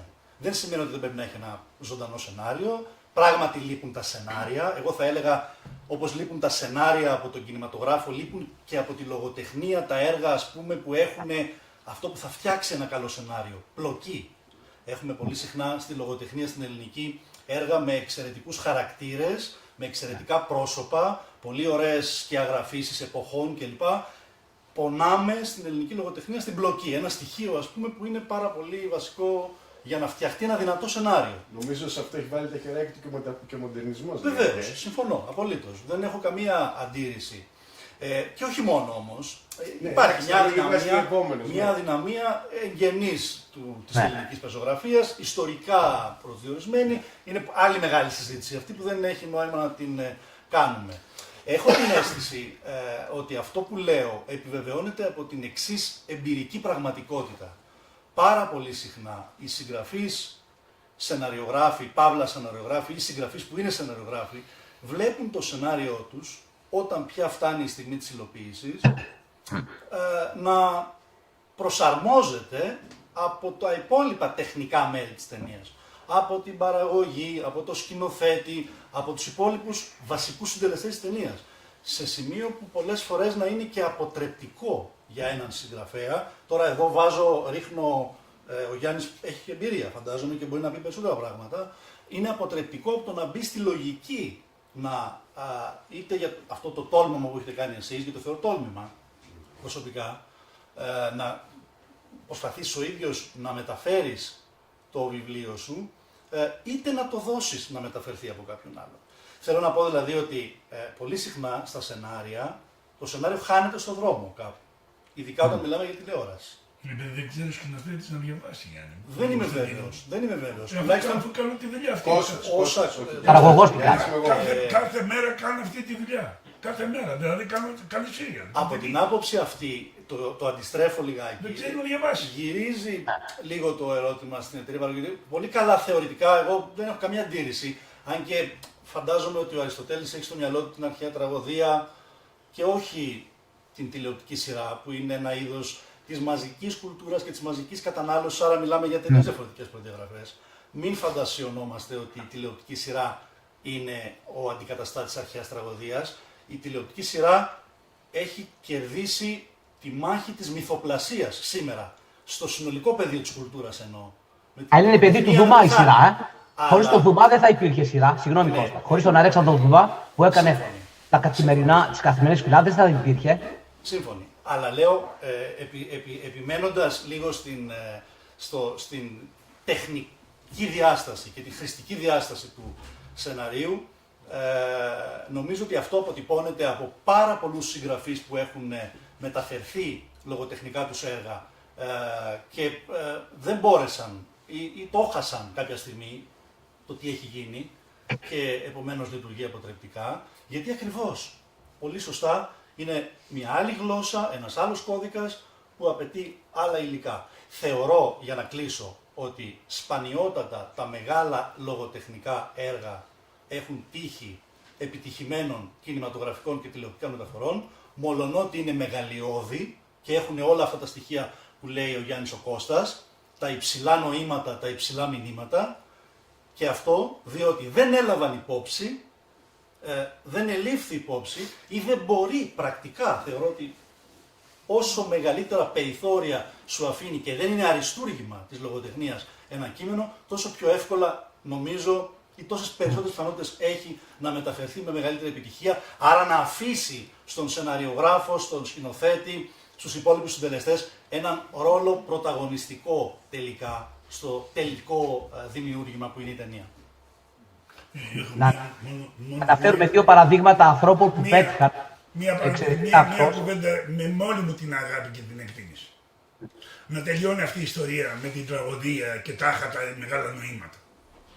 Να τελειώνουν αυτές οι ιστορίες και όλα αυτά τα πράγματα. Να τελειώνουν οι ιστορίες τελικά ότι τα σύριαλ δεν είναι έργα που θα πρέπει να μιλάνε για το καθόλου. Να τελειώνουν αυτά. Όταν λέμε ερμηνεία, τι εννοούμε? Όταν λέμε ερμηνεύω κάτι, τι εννοούμε? Τι λέμε, τι εννοούμε? Εννοούμε ότι προσπαθούμε να μεταφέρουμε το μήνυμα, το νόημα του πράγματος το 2000 που τώρα ο Αριστοτέλης πίσω, σήμερα. Αυτό σημαίνει ερμηνεία. Ερμηνεύω τα πράγματα. Άρα λοιπόν δεν μιλάμε για την τραγωδία. Μιλάμε για το σενάριο σήμερα. Ο Αριστοτέλης μιλάει για το σενάριο σήμερα και μετά από κάποια εκατομμύρια χρόνια όσο θα υπάρχουν άνθρωποι. Γιατί το νόημα και στη ζωή μας δεν γίνεται να ζήσουμε χωρίς νόημα. Άρα νόημα υπάρχει, το καθόλου δηλαδή, γι' αυτό και επαναλαμβάνω. Φιλοσοφικότερη η ποίηση από την ιστορία. Ναι. Δηλαδή τι θέλει να μας πει? Θέλει να μας πει ότι τελικά έχουμε νόημα. Δεν υπάρχει, ακούω πάντα, παντού τα άκουσα από παιδεία, δηλαδή, στη σχολή που πήγαινα, ή ότι με συγχωρείς, δηλαδή Κώστα, δηλαδή ο Αριστοτέλης μιλάει για τραγωδία. Δεν μιλάει για τραγωδία. Το μεταφέρω σήμερα εγώ, εδώ, στο Γιάννη μου το μαντήλι σου. Άμα δεν το ξέρω να το μεταφέρω, δεν κάνω τίποτα. Δεν μιλάει για τραγωδία. Έχει το παράδειγμα, άλλο το παράδειγμα του Σοφοκλή, δηλαδή έχει το παράδειγμα του Ιδίποδα. Σου λέει, Κύριέ μου, και τι μας διδάσκει εκεί? Ξέρετε ότι το σενάριο, η ποιητική είναι τυφλοσούλτης για να γράψει σενάριο. Σου λέει τα βήματα ένα-ένα. Στο πανεπιστήμιο έξω τα έχουν κάνει νιανιά. Σου λέει βήμα-βήμα πώς θα γράψει το σενάριο. Και επειδή θέλει να φέρει ένα παράδειγμα, έχει το Σοφοκλή. Δεν σημαίνει ότι μιλάει για το Σοφοκλή, δεν σημαίνει ότι μιλάει για το Ιδίποδα. Έχει το παράδειγμα ο άνθρωπος. Για να σου πει τελικά, ξέρεις τι, θέλεις ανατροπές, θέλεις εκείνο, θέλεις το άλλο και τελικά να αναρωτηθείς στο τέλος. Ξέρει κανένας τι θέλει ο Ειδίποδας. Έτσι πρέπει να σκεφτούμε, έτσι πρέπει να σκεφτόμαστε. Τι θέλει ο Ειδίποδας. Τι σκατά είναι αυτό το έργο. Συγγνώμη Γιάννη, η Αντιγόνης Δρόνια έχει σίγουρα μια ιδέα σχετικά με αυτό, διότι αυτό που μας άρεσε και άρεσε πολύ στην πρότασή της ήταν πως ανοίγαγε μια ιδέα, έτσι, πολύ, που θα τη λέγαμε, νησιώτης, είμαι και εγώ νησιώτης, πολύ μπανάλ, έτσι, η αρρώστια, εντάξει, των δυτών, κατόρθωσε και την ανοίγαγε. Χάρη στην εισαγωγή ενός απομηχανής θεού, να μου επιτρέψετε τον όρο, έτσι, του Δανού, έτσι, αν κάνω λάθος, του Δανού γιατρού, ο οποίος ήρθε και έβαλε ως έμμονη ιδέα και αποστολή στη ζωή του να βγάλει δηλαδή, από την αφάνεια το μεγάλο πρόβλημα που είναι μην τους βάζετε σκάφανδρα, εν πάση περιπτώσει. Και όλοι είχαμε πιστέψει και είχαμε μεγαλοχηθεί με την ιδέα, ακόμα και σήμερα, ότι ευτυχώς χάρη σε αυτά σωθήκαν. Και τελικά ήταν το αντίθετο. Και λέμε πώς είναι δυνατόν. Εκεί ήταν η μεγάλη αντίφαση. Εκεί πραγματικά εγώ προσωπικά τα έχασα και άλλοι που το διαβάσαμε. Είδαμε και την ταξική διάσταση, πολλά πράγματα που δεν τα βλέπαμε. Αλλά χωρίς τον αυτό απομηχανής Θεό της Δανίας που ήρθε, δεν το είχαμε δει αυτό. Και χωρίς την παρέμβαση. Το λέω αυτό, έτσι. Δεν θα το είχαμε δει αυτό. Όπου θα κοιμόμασταν ακόμα συνέχεια και θα κάναμε μια ιδέα ηθογραφική της επαρχίας, του Τρικερίου και τραλαλά. Και αυτά πραγματικά ήταν ένα έβριμα. Είναι πραγματική ιστορία. Είναι πραγματική ιστορία. Είναι πραγματική ιστορία. Να συμπληρώσω κάτι για την αρχαία τραγωδία. Εγώ θεωρώ ότι αναφέρεται και στο λαϊκό άνθρωπο. Τα μεγάλα Γίνανε τα σκόρδα και τρώγανε. Στα μεγάλα Διονύσια όλος ο λαός πήγαινε. Γυναίκες, παιδιά. Άρα ο Ειδίποδας, όλα αυτά ήταν για τον απλό άνθρωπο. Γιατί είχε τα μεγάλα νοήματα μέσα. Μπορούσε να το καταλάβει και η ελίτ του πνεύματος, αλλά και ο απλός Αθηναίος πολίτης. Και κάτι άλλο που θέλω να σας πω. Όχι, να πω εγώ κάτι, συγγνώμη, μια λέξη. Έλα. Δεν είναι στον πυρήνα τη συζήτησή μα, αλλά μετρώει γλώσσα μου να το πω. Επειδή στο πλαίσιο, ο Μπούρος θα το ξέρει αυτό, γιατί το έχουμε συζητήσει και στο πλαίσιο τη λέξη συγγραφέων αστυνομική λογοτεχνία, ενώ ατύπως και μεταξύ μα κτλ. Ότι ο Ειδίποδας τύραννος του Σοφοκλή, βεβαίως ως προς το εξωτερική του φόρμα, θεωρείται και ως πρώτη αστυνομική αφήγηση στην ιστορία του ανθρώπινου πνεύματος. Είναι μια κατεξοχήν αστυνομική ιστορία με έγκλημα, έρευνα και ξεχνίας. Και ο ανακριτής είναι ο δωράστης. Το οποίο είναι το καταπληκτικότερο έβδομα ever, έτσι, δεν υπάρχει ωραιότερο έβδομα σε αυτό. Αυτό ως παρένθεση άσχετη με το κοινό. Και να απαντήσω και στον Κώστα. Συνεχίζουμε να κουβεντιάζουμε και δεν μονοπολώ την κουβέντα. Απαντώ σε αυτό που είπα τώρα προηγουμένως. Το σενάριο για το σύριαλ φτιάχνουν. Παράδειγμα τώρα, έτσι. Φτιάχνουμε λοιπόν τον όρκο. ΕΡΤ 1 και ΕΡΤ 2. Δύο όρκους κάναμε. ΕΡΤ όρκος 1. Θεοτόκη, Θεοτόκη, να θυμίσουμε. Θεοτόκη. Ο Θεοτόκης είναι το πρώτο. Η παράνομη αγάπη του Θεοτόκη. Okay. Λοιπόν, δεν μιλάω για σκηνοθέτηση ή οτιδήποτε άλλο, το κείμενο. Ο Θεοτόκης. Λοιπόν, πάμε λοιπόν στον όρκο. Στον όρκο έρχεται καμιά, δεν θα πούμε τώρα ονόματα και τα λοιπά ή οτιδήποτε έγινε, επειδή τα αντιμετωπίζω, είμαι παπαιδεία, είμαι στη δουλειά αυτή από 16 χρονών παιδί. Δουλεύω σε αυτή τη δουλειά από τότε. Λοιπόν, παράλληλα όμως σπουδάζω. Τι να κάνω. Δεν γίνεται. Λοιπόν, έρχεται μια κυρία μου λέει: έχω ένα έργο εδώ πέρα, αυτό και τα λοιπά. Λέω: μάλιστα. Τι είναι αυτό, ιατρικό. Μάλιστα, ιατρικό. Απαντώ σε αυτό που μου είπε προηγουμένως. Λοιπόν, λέω ιατρικό. Τι μου λέγανε οι δάσκαλοι στο πανεπιστήμιο, τραβάς τους Έλληνες άμα θέλεις να βρεις κάτι. Τραβάς τους Έλληνες. Λέω ιατρικό. Ιατρικό. Ποιος μου είπε να πάω να βρω, Ιπποκράτης. Πάω να βρω τον Ιπποκράτη, διαβάζω τον Ιπποκράτη, τον όρκο. Γιατί ο Ιπποκράτης, γιατί ο όρκος του Ιπποκράτη, σε όλο τον κόσμο ορκίζονται όλοι οι άνθρωποι. Πρέπει να βρούμε το γιατί. Άμα βρούμε το γιατί, το πάρουμε από εκεί, μήπως καταφέρουμε κάτι. Και φτιάχνουμε τον όρκο. Και ο όρκος είναι σε μια πρόταση. Ποια είναι η πρόταση? Να στον όρκο και ψηφίζω και όλος ο κόσμος, σε όλο τον κόσμο ορκίζεται. Μία. Θα κρατήσω άσπηλη τη ζωή και το έργο μου. Τι σημαίνει αυτό? Πάλι. Τι σημαίνει αυτό? Μου σκότωσες το παιδί και μου σκότωσες και τη γυναίκα μου. Και εκείνη τη στιγμή έρχεσαι μπροστά σε μένα λαβωμένη και ξέρω ότι εσύ μου τα σκότωσες. Ρε, μου σκότωσες το παιδί και μου σκότωσες και τη γυναίκα, μου σκότωσες τον κόσμο. και εκείνη τη στιγμή είσαι λαγωμένη μπροστά μου και μου λες βοήθεια. Τι κάνεις? Το δίλημμα, το κόνσεπτ. Τι κάνεις εκείνη τη στιγμή? Θα κρατήσεις άσπρη? Δεν υπάρχει πάντως μία απάντηση στο ερώτημα αυτό. Θα κάνεις 10 διαφορετικά πράγματα. Και για να μιλήσουμε για τον κόσμο της αστυνομικής λογοτεχνίας, από το οποίο εγώ απαντώ στο νουάρ δεν θα την έσωσε. Δεν θα χάσω το point που θέλω να κάνω. Άσπηρη τη ζωή και το έργο μου. Απαντώ λοιπόν σε αυτό το πράγμα. Δεν είπα εγώ τι θα κάνεις. Εγώ σου είπα.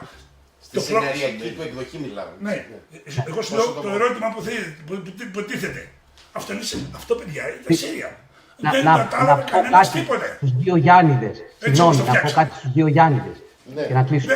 Για να μην μείνουμε με αυτή την εντύπωση, είναι πάρα πολύ ενδιαφέρουσα συζήτηση. Λοιπόν, πιο πλούσια ακόμα από την περσινή, ήθελα να προσθέσω κάτι, ένα γεγονός. Ότι υπάρχουν πολύ ωραίες περιπτώσεις μεταφοράς σειρών από βιβλία και ανθρώπων που είναι πρωτίστως συγγραφείς και διανοούμενοι. Η πρώτη, η μεγάλη, η καλύτερη που αναφέρουμε, όχι πάντα, είναι του Φόκνερ, που δούλεψε στο Hollywood και έγραφε, αν θυμάμαι καλά, παράλληλα ήταν μισθωτός, επί 4-5 χρόνια.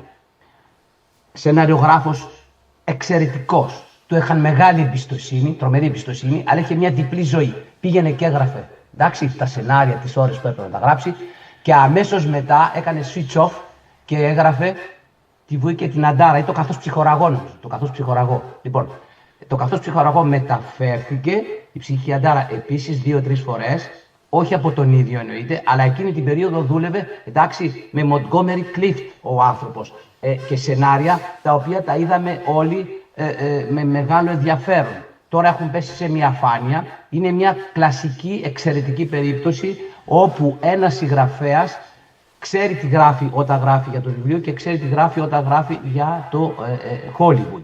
Και γράφει και τα διλήμματα που αντιμετωπίζει σε ορισμένες σκόρπιες σημειώσεις που τις έχει αφήσει, διότι αν τα έλεγε όλα, φυσικά θα χινόταν πολύ μελάνη για τους μεγιστάνες του Hollywood. Η δεύτερη περίπτωση που πρέπει να συγκρατήσουμε οπωσδήποτε είναι μία, θα έλεγα, τη δίνω πάντα πολύ συχνά, είναι η σειρά Alexanderplatz του Fassbinder, που νομίζω την έχετε δει. Αδικήθηκε κάπως στην Ελλάδα, διότι την είδαν με κάποια καθυστέρηση στην Ελλάδα, θα έλεγα, στη δεκαετία του 2000. 2010. Εγώ την είδα προηγουμένως. Ο Fassbinder είναι η πρώτη φορά πολύ λαϊκός σκηνοθέτης, αλλά και πολύ διανοούμενος σκηνοθέτης με την Άννα Σίγκλα. Μπόρεσε και έκανε μία μεταφορά του βιβλίου, εντάξει, το οποίο είναι το βιβλίο, το γερμανικό θα λέγαμε, το Alexanderplatz, και την έκανε με τρόπο που να είναι κατανοητή από τον πάσα έναν. Αυτό φυσικά δεν ήταν άμυρο το ότι είχε κατανοήσει πλήρως, θα λέγαμε, την ποιητική του Αριστοτέλη. Δηλαδή, όταν βλέπαμε το Μπεκρούλιακα μέσα σε ένα καπηλιό, ήταν ο Μπεκρούλιακας μέσα σε ένα καπηλιό, αλλά ήταν κάποιος άλλος. Ήταν κάποιος ο οποίος θα μπορούσαμε να βρούμε και στην Οδύσσεια, θα μπορούσαμε να βρούμε και στο Θερβάντης, θα μπορούσαμε να βρούμε παντού. Και εκεί του βγάζουμε το καπέλο. Και εκεί λέμε ότι υπάρχει διασκευή και διασκευή, υπάρχει μεταφορά και μεταφορά, υπάρχει έμπνευση και έμπνευση. Αυτό είναι γεγονός. Μόνο για ένα πραγματολογικό. Θα υπάρχει πιθανώς κι άλλο. Εγώ γνωρίζω μια περίπτωση αντίστροφης διαδρομής από το σενάριο να γίνει βιβλίο. Ποιος? Που είναι η περίφημη περίπτωση του τρίτου ανθρώπου του Γκράχαμ Γκριν. Ναι, αρχικά το έγραψε ως σενάριο που είναι ίσως το κορυφαίο νουάρ στην ιστορία του παγκόσμιου κινηματογράφου. Ένα αριστούργημα του Κάρολ Ριντ κτλ. Με τον Όρσον Βέλς κτλ. Ναλίντα Βάλι κτλ. Και αφού έγραψε το σενάριο Γκραχαμπίν, μετά το μετέτρεψε στη νουβέλα. Κυκλοφορεί βεβαίως και ως νουβέλα The Third Man κτλ. Είναι η αντίστροφη διαδρομή, απλώς το λέω έτσι. Είναι η εξαιρέση του κανόνα, θα λέγαμε. Προφανώς. Δεν είναι κανόνα. Ωραία. Κύριε Λευτέρη, δεν σας ακούσαμε σχετικά με αυτά τα θέματα, διότι το βιβλίο σας θέλω να πω, τα βιβλία σας που τα βλέπουμε παντού, ήμουνα στην Καβάλα, ήμουνα και στην Ξάθη, σε απόσταση 2 ημερών, 3 ημερών, τα είδα σε πάρα πολλούς τόπους και στα δύο όχι βιβλιοπωλεία, εφημεριδοπωλεία, και αυτό είναι πολύ καλό. Σημαίνει ότι μαζί με την εφημερίδα μπορούσε και αγόρασε και το βιβλίο. Το λέω αυτό παρεπιπτόντως. Το βιβλίο παραμένει το βιβλίο. Μην περιμένουμε πάντα μόνο τη σειρά, έτσι, να βοηθήσει, ή την ταινία. Να το λέμε αυτό, έτσι, για άλλη μια φορά. Διαβάζετε βιβλία, προπάντων. Και μετά πηγαίνετε και δείτε και την ταινία. Και να πάτε να δείτε και την ταινία χωρίς να έχετε διαβάσει το βιβλίο. Και να πάρετε και το βιβλίο. Κλείνω την παρένθεση. Κύριε Μπούρο, τι λέτε σχετικά?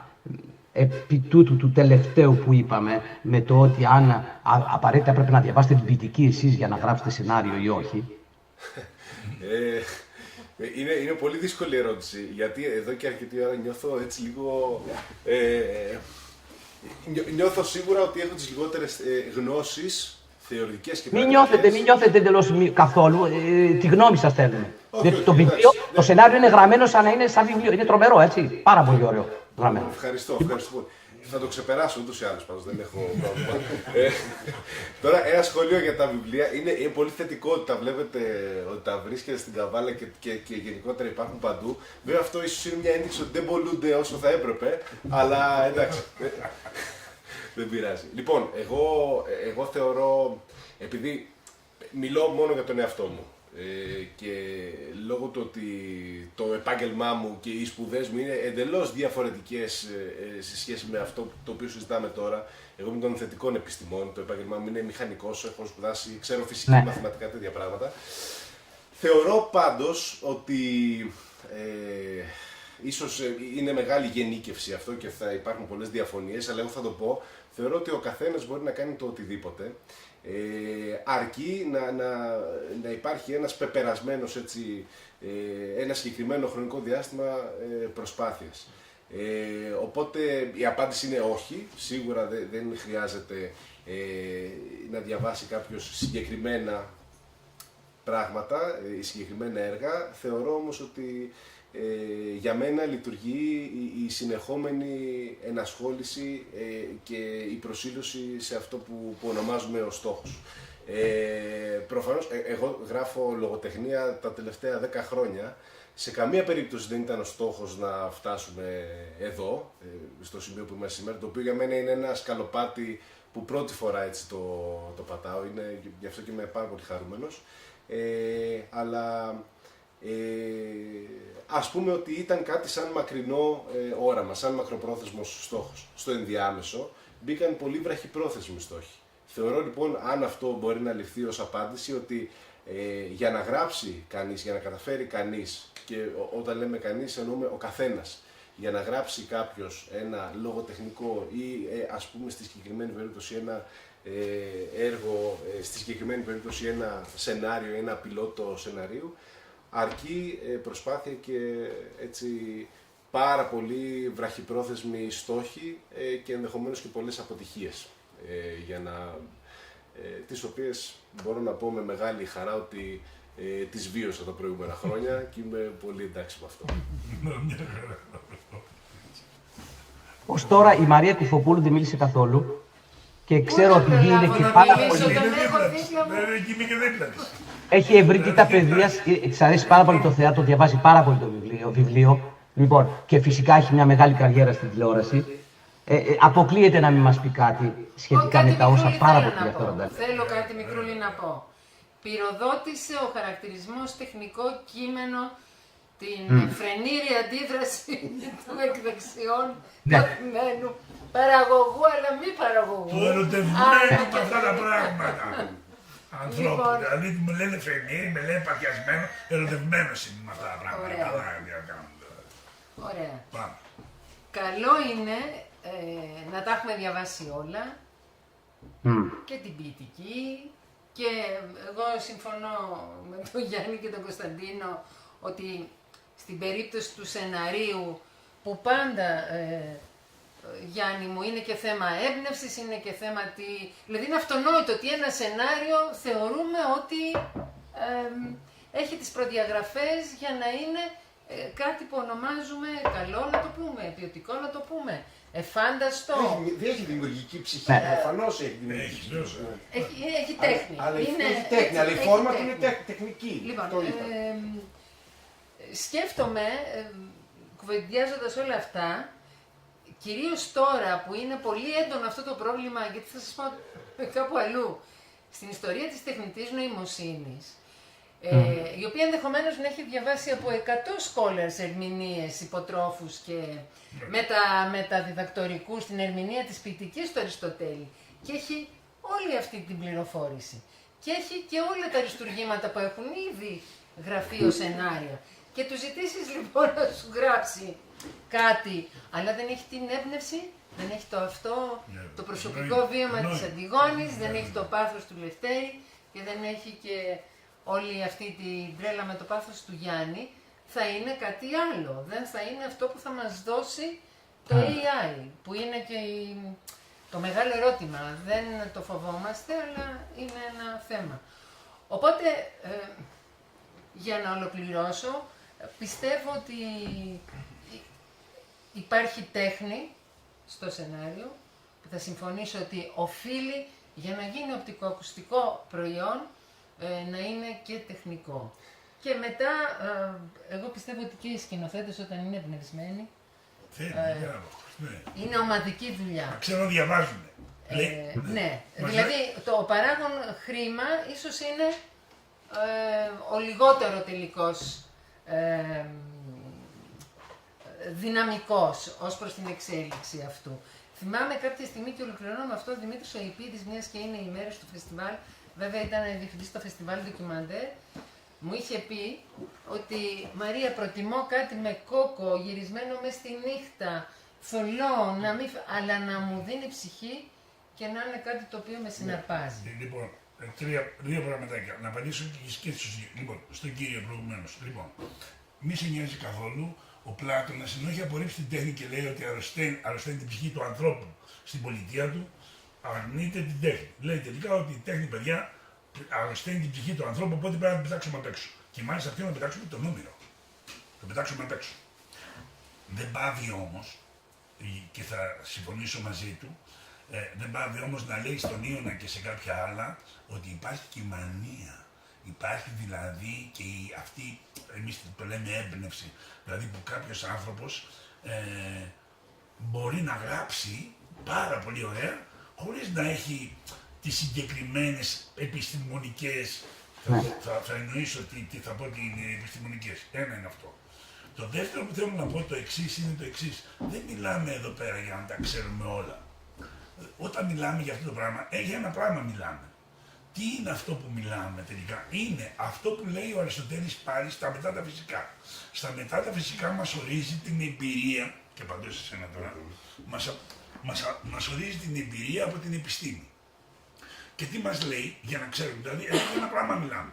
Όταν με ακούτε, για ένα πράγμα μιλάω. Συνέχεια για το σενάριο μιλάω και για τον Αριστοτέλη. Και βέβαια και για τον Πλάτωνα που διαφωνούσαν, από εκεί ξεκινήσει όλη η κουβέντα.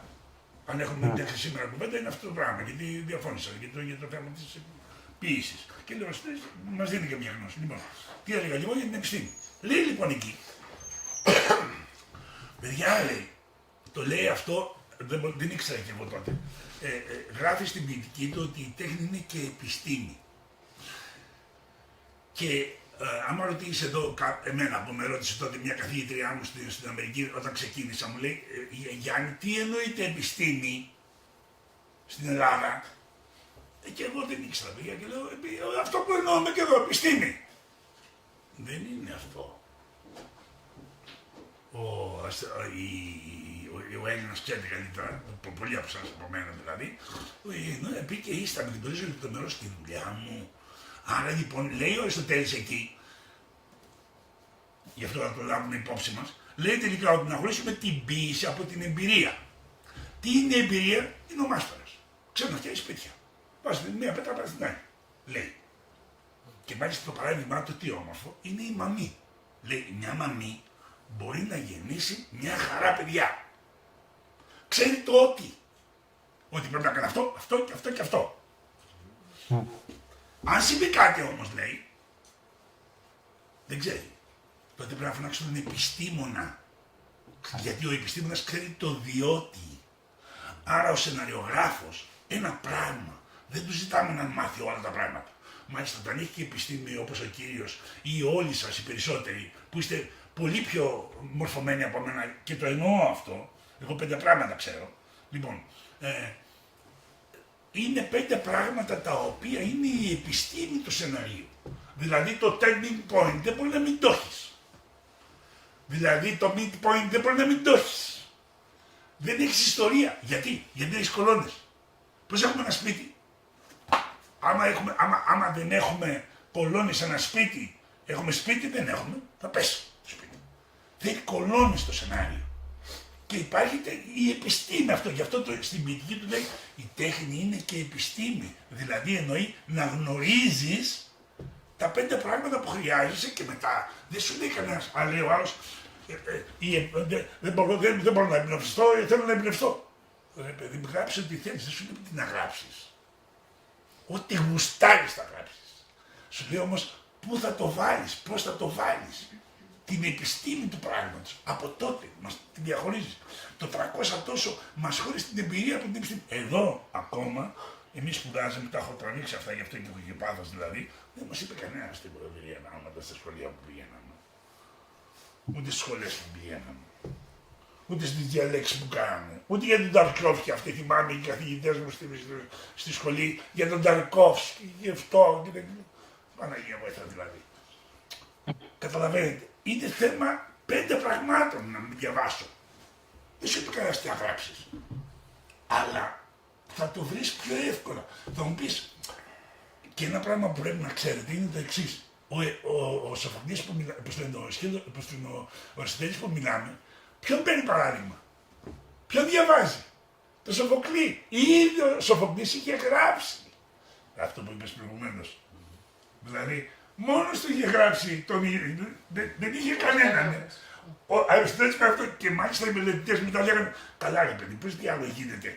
Ο Αριστοτέλης διάβασε τον Σοφοκλή ή ο Σοφοκλής διαβάζει τον Αριστοτέλη.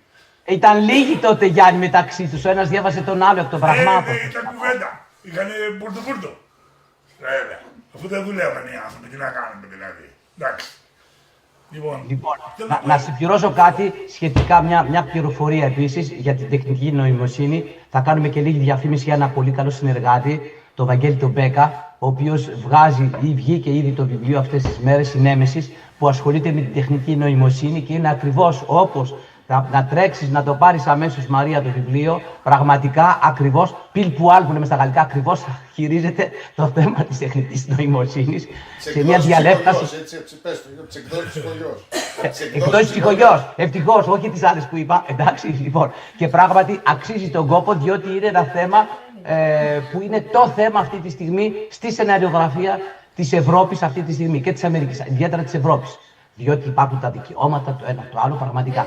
Και εκεί υπάρχουν εκπλήξεις, Μαρία, πάρα πολλές εκπλήξεις. Δηλαδή, στο πού σταματάει η τεχνική και πού αρχίζει η τέχνη και πώς το ένα συγχέεται με το άλλο είναι τρομερό. Και στον χώρο της λογοτεχνίας και στον χώρο της δημοσιογραφίας κτλ. Παντού. Αλλά η λογοτεχνία ακόμη περισσότερο, διότι εκεί όλα επιτρέπονται, όπως λέει και ο Γιάννης. Όλα. Όλα μπορεί να γίνουν. Μια περίπτωση, νομίζω, μιας Κορεάτισσας ή Ιαπωνέζας συγγραφέως, βραβευμένης κτλ. Στη χώρα της, η οποία ομολόγησε το μισό του βιβλίο, ομολόγησε μετά από δημοσιεύματα κτλ. Και στα social media κτλ. Ομολόγησε ότι σχεδόν το μισό βιβλίο ήταν γραμμένο από την τεχνητή νοημοσύνη. Φοβερό. Αυτό που έχουν τα πανεπιστήμια και κλέβουν. Ναι, και κλέβουν, ας πούμε, για τα διδακτορικά τους τα κείμενα, πολύ απλή μπανάλ υπόθεση, σιγά σιγά τελικά μπορεί να γράψει κάποιος χωρίς καν να έχει, θα λέγαμε, τα δεδομένα για να μπορέσει να το γράψει, και αυτό είναι κάτι τρομακτικό, ιδιαίτερα για την μυθοπλασία. Εύχομαι στην Ελλάδα, που ήδη το σενάριο είναι λίγο ασθενή, μην κάνει κάτι τέτοιο κάποιοι παραγωγοί και κάποια κανάλια και μας πλασάρουν πράγματα έτοιμα τεχνητής νοημοσύνης, εκεί πλέον θα κλείσουμε τις οθόνες. Πάντως να πω κάτι, θέλω μια μικρή, μια μικρή παρένθεση. Το επενήχθηκε, νομίζω, δεν θυμάμαι, η Αντιγόνη ή ο Λευτέρης, και ήταν εύστοχη παρατήρηση, δεν του δώσαμε σημασία, ίσως δεν φτάνει και ο χρόνος, ότι αυτό που παρατηρείται και διεθνώς, αλλά επειδή έχουμε πληρέστερη εποπτεία στα ελληνικά πράγματα, στην Ελλάδα σίγουρα, και στον χώρο της αστυνομικής λογοτεχνίας, από το οποίο ο Λευτέρης και εγώ προερχόμαστε από αυτή τη λογοτεχνική κύκλη, κυρίως, αλλά και γενικότερα, είναι ότι πια υπάρχουν πάρα πολλά βιβλία, μυθιστορήματα, ανεξάρτητος, ξαναλέω, αξίας ή ταλέντου του δημιουργού, που είναι γραμμένα σχεδόν, δηλαδή είναι ορατό για κάποιον που έχει στοιχειώδη εμπειρία από σενάρια, είναι γραμμένα σαν πεζογραφημένα σενάρια. Όπου απλώς αντί στην πρώτη παράγραφο βάζει σκηνή 1, στη δεύτερη σκηνή 2, στη τρίτη σκηνή 3 και έχει έτοιμο το σενάριο. Δηλαδή γράφω. Που σημαίνει τι, ότι είναι και κακή λογοτεχνία αυτό και κακό σενάριο. Έτσι σταμάτησε. Κλείνουν το μάτι δηλαδή στο ότι γράφω ένα βιβλίο, όχι γιατί θέλω να γράψω ένα βιβλίο, ένα μυθιστόρημα, αλλά γιατί θέλω να γράψω ένα σενάριο, θέλω να γίνει σειρά. Και επειδή πιθανώς δεν έχω πρόσβαση σε ένα παραγωγό, σε ένα κανάλι κτλ., το γράφω, το εκδίδω ως βιβλίο για να τσιμπήσει κάποιος διαβάζοντάς του και να λέει: να, αυτό είναι έτοιμη σειρά να γίνει. Κωνσταντίνε, έχεις διαβάσει τέτοια βιβλία εσύ στα πλαίσια της δραστηριότητάς σου, της δουλειάς σου? Δεν τα έχω διαβάσει με την έννοια ότι δεν θα κάτσω να το διαβάσω, αλλά ξέρω ότι είναι ένα φαινόμενο. Έχει απόλυτο διευρυνόμενο. Μετά την εμφάνιση της ιδιωτικής τηλεόρασης. Ισχύει. Και δεν αφορά μόνο την λεγόμενη best seller λογοτεχνία, ή αφορά και την σοβαρή. Σοβαρή, ακριβώς. Η τηλεοπτικοποίηση του λογοτεχνικού λόγου είναι φαινόμενο, δεν είναι ελληνικό φαινόμενο. Δηλαδή, και εν μέρει δικαιολογείται, αλλά αυτό που δεν δικαιολογείται είναι η σκοπιμότητα. Δηλαδή είναι απολύτως λογικό όταν κυριαρχεί ένας τηλεοπτικός λόγος να ενσωματώνεται στην λογοτεχνία με κάποιο τρόπο. Αυτό που είναι αδιανόητο είναι η σκοπιμότητα. Προφανώς, εντάξει, ακριβώς. Λοιπόν, εγώ δεν ξέρω τους κυρίους που θα βραβεύσουμε και ψάχνω εδώ πέρα πίσω γραμμένους κανονικά. Λοιπόν, Τους κυρίους και την κυρία.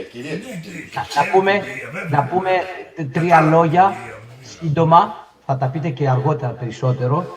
Λοιπόν, ο Λευτέρης ο Μπούρος είναι πολιτικός μηχανικός στο επάγγελμα και συγγραφέας. Εδώ και 1 δεκαετία. Και έγραψε την τριλογία Drifter, τις οποίες, δεν θυμάμαι, πρώτος ή δεύτερος τόμος, βραβεύσαμε ως πρόταση να γίνει σειρά, με βάση το σενάριο του πρώτου επεισοδίου, του πιλωτικού επεισοδίου. Η Αντιγόνη Δρόλια που έγραψε το σενάριο και που βραβεύσαμε Βυθό, το πρωτότυπος τίτλος του βιβλίου ήταν εντελώς διαφορετικός, από μηχανής φόρμα. Και υπάρχει και το τρίτο βιβλίο, η τρίτη πρόταση, οι ληστές, βασισμένη σε μια πραγματική ιστορία, που είναι μεταφορά από κόμικ, από τον Γιάννη τον Ράγκο, σεναριογράφο, και τον Γούση, τον σκηνοθέτη. Λοιπόν, όπου να πω απλώς, η πραγματική ιστορία, κύριε Δελγιάννη, σας διακόπτω, είναι μια ιστορία του Μεσοπολέμου που είχε συμβεί στην Ήπειρο, έτσι, το λέω επειδή βρισκόμαστε εδώ στην περιοχή. Η ιστορία των ληστών Ρετζέων. Οι 3 προτάσεις είναι πάρα πολύ σημαντικές, γιατί στο στερέωμα, στο τόξο, το αφηγηματικό της παραγωγής που μας ενδιαφέρει εμάς για να γίνουν σειρές. Κώστα, δεν σ' ακούνε, είναι άτακτος ο κύριος. Συνομιλούν. Δεν πρέπει, μετά θα μιλήσετε όσο θέλετε. Λοιπόν, δίνω και για τους τηλεθεατές και για αυτούς, διότι αυτό θα ανέβει μετά κανονικά, εντάξει, και 2-3 κανάλια, για να μπορέσουμε να το... Λοιπόν, και θα πρέπει να μάθουν, επειδή θα υποτιτλίσουμε, και για ποιους πρόκειται. Και να διαβάσουν και τα βιβλία και να αγοράσουν και τα βιβλία. Αυτός είναι ένας και αυτός από τους στόχους. Λοιπόν, έλεγα για του Γούση και Ράγκου την πρόταση που βραβεύτηκε οι ΣΤΕΣ. Ο καθένα, γιατί είναι σημαντικές οι 3 προτάσεις, διότι κάθε μία ασχολείται με μια διαφορετική θεματική, με ένα διαφορετικό κόσμο, προσέγγιση, και μπορεί να έχει και ένα από τα 3 κοινά ή και όλα αυτά τα κοινά μαζί, που εμείς θα το εντάσσουμε στην ανανέωση της ελληνικής μυθοπλασίας.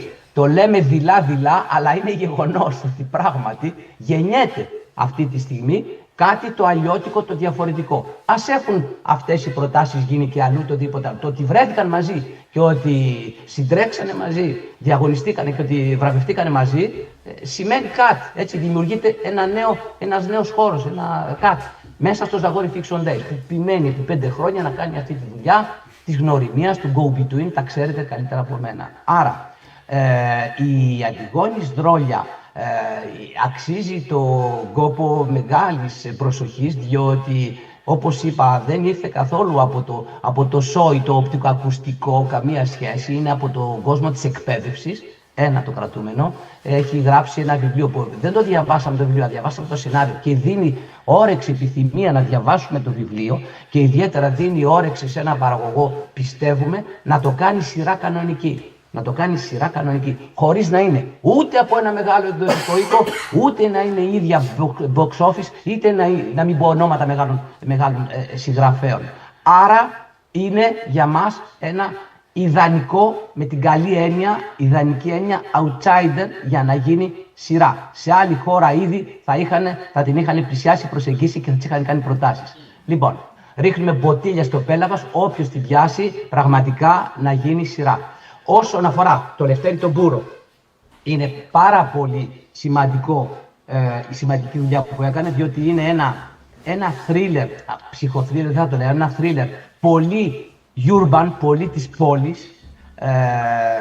Είναι η εικόνα της Αθήνας, είναι ο καθρέφτης της Αθήνας σε αυτή τη στιγμή. Όποιος θέλει να μάθει την Αθήνα δεν χρειάζεται να δει μόνο την ελληνική σαλάτα, αλλά θα μπορούσε κάλλιστα να γυρίσει, εντάξει, τον Drifter, μάλιστα τριλογία, που μπορεί να σημαίνει πολλές σεζόν. Αυτό ενδιαφέρει πολύ και τους παραγωγούς. Άρα για μας είναι εξαγώγημο προϊόν με την καλή έννοια, που ανά πάσα στιγμή θα πρέπει να βρει το κοινό του. Εκτός των συνόρων. Εκτός των συνόρων. Διότι δεν είναι απαραίτητα η καλύτερη βιτρίνα για να δει ο Έλληνας, ο μέσος, ο Αθηναίος, την εικόνα του μέσα στον Drifter. Εννοείται. Και μετά οι ληστές είναι πράγματι, όπως το είπε και στο pitch και στο logline ο Γιάννης με το Γούσι, είναι ό,τι πιο καλό θα μπορούσε να συνοψίσει την ιστορία, εντάξει, μια βαριά ιστορία, όχι μόνο της Υπήρου αλλά και όλης της Ελλάδας, διαχρονικά, μέσα από μια, ας τη λέγαμε, έξω θα τη λέγανε μια πολύ μπανάλη ιστορία βεντέτας, ενώ δεν είναι πολύ περισσότερο από αυτό. Και είναι άκρος συναρπαστική και δεν έχει τίποτα να ζηλέψει από οποιοδήποτε άλλες ιστορίες Highlander ή άλλο. Το καθένα διαφορετικά άρεσε και συζητήθηκε και επιλέχθηκε για μερικούς από αυτούς τους λόγους. Είμαι σίγουρος κάθε κριτής θα μπορούσε να προσθέσει και άλλους λόγους, αλλά εμείς ήμασταν ιδιαίτερα πραγματικά ευτυχείς και ευτυχισμένοι που πέσαν στα χέρια μας ύστερα από αυτή τη διαδικασία του διαγωνισμού. Αυτά ήθελα να πω εγώ εν κατακλείδη προσωπικά. Είμαι ένας από τους κριτές, δεν είμαι ο κριτής. Εντάξει, ο Κώστας ο Καραβίδας έχει πάρα πολύ καλή γνώμη, συγκροτημένη ως φιλόλογος καθηγητής πανεπιστημίου και ασχολούμενος με αυτό. Ο Γιάννης ο Κώστας ως παραγωγός με τις δικές του έμονες ιδέες και καλά κάνει για τον Αριστοτέλη και την ποιητική. Τον ακολουθούμε μέχρι σε ένα σημείο 100%. Η Μαρία Κουφοπούλου, η οποία πραγματικά έχει δει πράγματα και θάματα στην τηλεοπτική της ζωή και καριέρα. Δίδασκα χρόνια για αυτό το πράγμα. Και η Παναγιώτα, 2 λεπτά, και η Παναγιώτα Παντοπούλου, η οικοδέσποινα και η partner της όλης επιχείρησης. Λοιπόν, νομίζω δεν ξεχάσαμε κανένα. Εγώ θα έλεγα ότι από μέρους μας, εκτός αν έχετε άλλα θέματα... Για τον Ποπόλου δεν ξέρουμε, τελείως, εδώ είμαστε. Λοιπόν, θα μου πείτε εσείς αν υπάρχει κάτι που το ξεχάσαμε. Να πω μόνο Κώστα εγώ, γιατί θα αναρωτιούνται από την κουβέντα και οι συγγραφείς αυτοί πώς συμφωνήσανε και συνεννοήθηκαν. Να πω μόνο ότι παρόλα αυτά, παρότι έχουμε και διαφορετικές φυσικά προσεγγίσεις και φιλοσοφικά και τεχνικά, παρόλα αυτά είναι σενάρια τα οποία τα ξεχωρίσαμε με κοινή αποδοχή. Δεν είναι πάρα πολλά τα έργα που ξεχώρισαν. Και πρέπει να το πούμε αυτό, ότι στα 18 σενάρια που λάβαμε, δυστυχώς δεν είναι αντιπροσωπευτικό δείγμα. Εδώ έχουμε τις πολύ καλές περιπτώσεις. Αυτή τώρα λέω τη γνώμη μου και παίρνω το θάρρος της γνώμης μου, δεν ξέρω αν εκφράζω τους πάντες, αλλά που σημαίνει ότι ανεξαρτήτως θεώρησης των πραγμάτων, νομίζω ότι έγινε σαφές ότι και τεχνικά και από την άποψη αυτού που λέει ο Γιάννης, της ψυχής και του νοήματος, και από την άποψη της διαίσθησης ότι μπορεί αυτό το πράγμα να πάει στην τηλεόραση, συμφωνήσαμε και είχαμε μια πολύ κοινή αντίληψη, που νομίζω δείχνει ότι κάτι δείχνει, εν πάση περιπτώσει, που δεν είναι... που ίσως δεν φάνηκε στην κουβέντα. Όχι δίχως σκόπο, θα συμπληρώσω. Βεβαίως. Δηλαδή γίνανε γόνιμες συζητήσεις και είναι πάρα πολύ σημαντικό το ότι ο καθένας μπορεί να φώτιζε ή να αποδομούσε ένα επιχείρημα ή ένα μειονέκτημα σε ένα σημείο του ή ένα πλεονέκτημα ενός κειμένου. Δηλαδή αυτό είναι πολύ σημαντικό, το ότι ναι μεν καταλήξαμε τελικώς ομοφόνος, αλλά υπήρχαν συζητήσεις δημιουργικές που φωτίσαν πράγματα που ίσως σε μία πρώτη-δεύτερη ανάγνωση κανείς λαμβάνει άλλα πράγματα υπόψη του. Και αυτό είναι πολύ σημαντικό και στα επίπεδα αφήγησης και στα επίπεδα νοημάτων και κυρίως αφήγησης βέβαια, γιατί αυτό μας ενδιαφέρει. Τώρα μετά το πραγματοποίησης είναι θέμα σκηνοθέτη, μοντέρ και διευθυντού φωτογραφίας.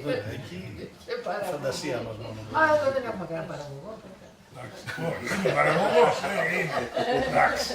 Τι συστάσεις θα είχατε να κάνετε με ήδη αυτή την εμπειρία μιας πρωτιάς ως κριτές επιτροπής επί τη βάση κειμένων 17 που παρουσιάστηκαν και διαλέξανε 3 προτάσεις για τους οποιουσδήποτε επερχόμενους καινούριους μελλοντικούς υποψήφιους του διαγωνισμού? Δεν κατάλαβα. Κώστα, Καραβίδα. Τι συστάσεις λέει θα έκανε Συστάσεις περιεχομένου. στους επίδοξους σεναριογράφους? Τι θα μπορούσε μια συμβουλή, Στους 17 ή στους... όχι γενικά, σε όποιον... Γενικά.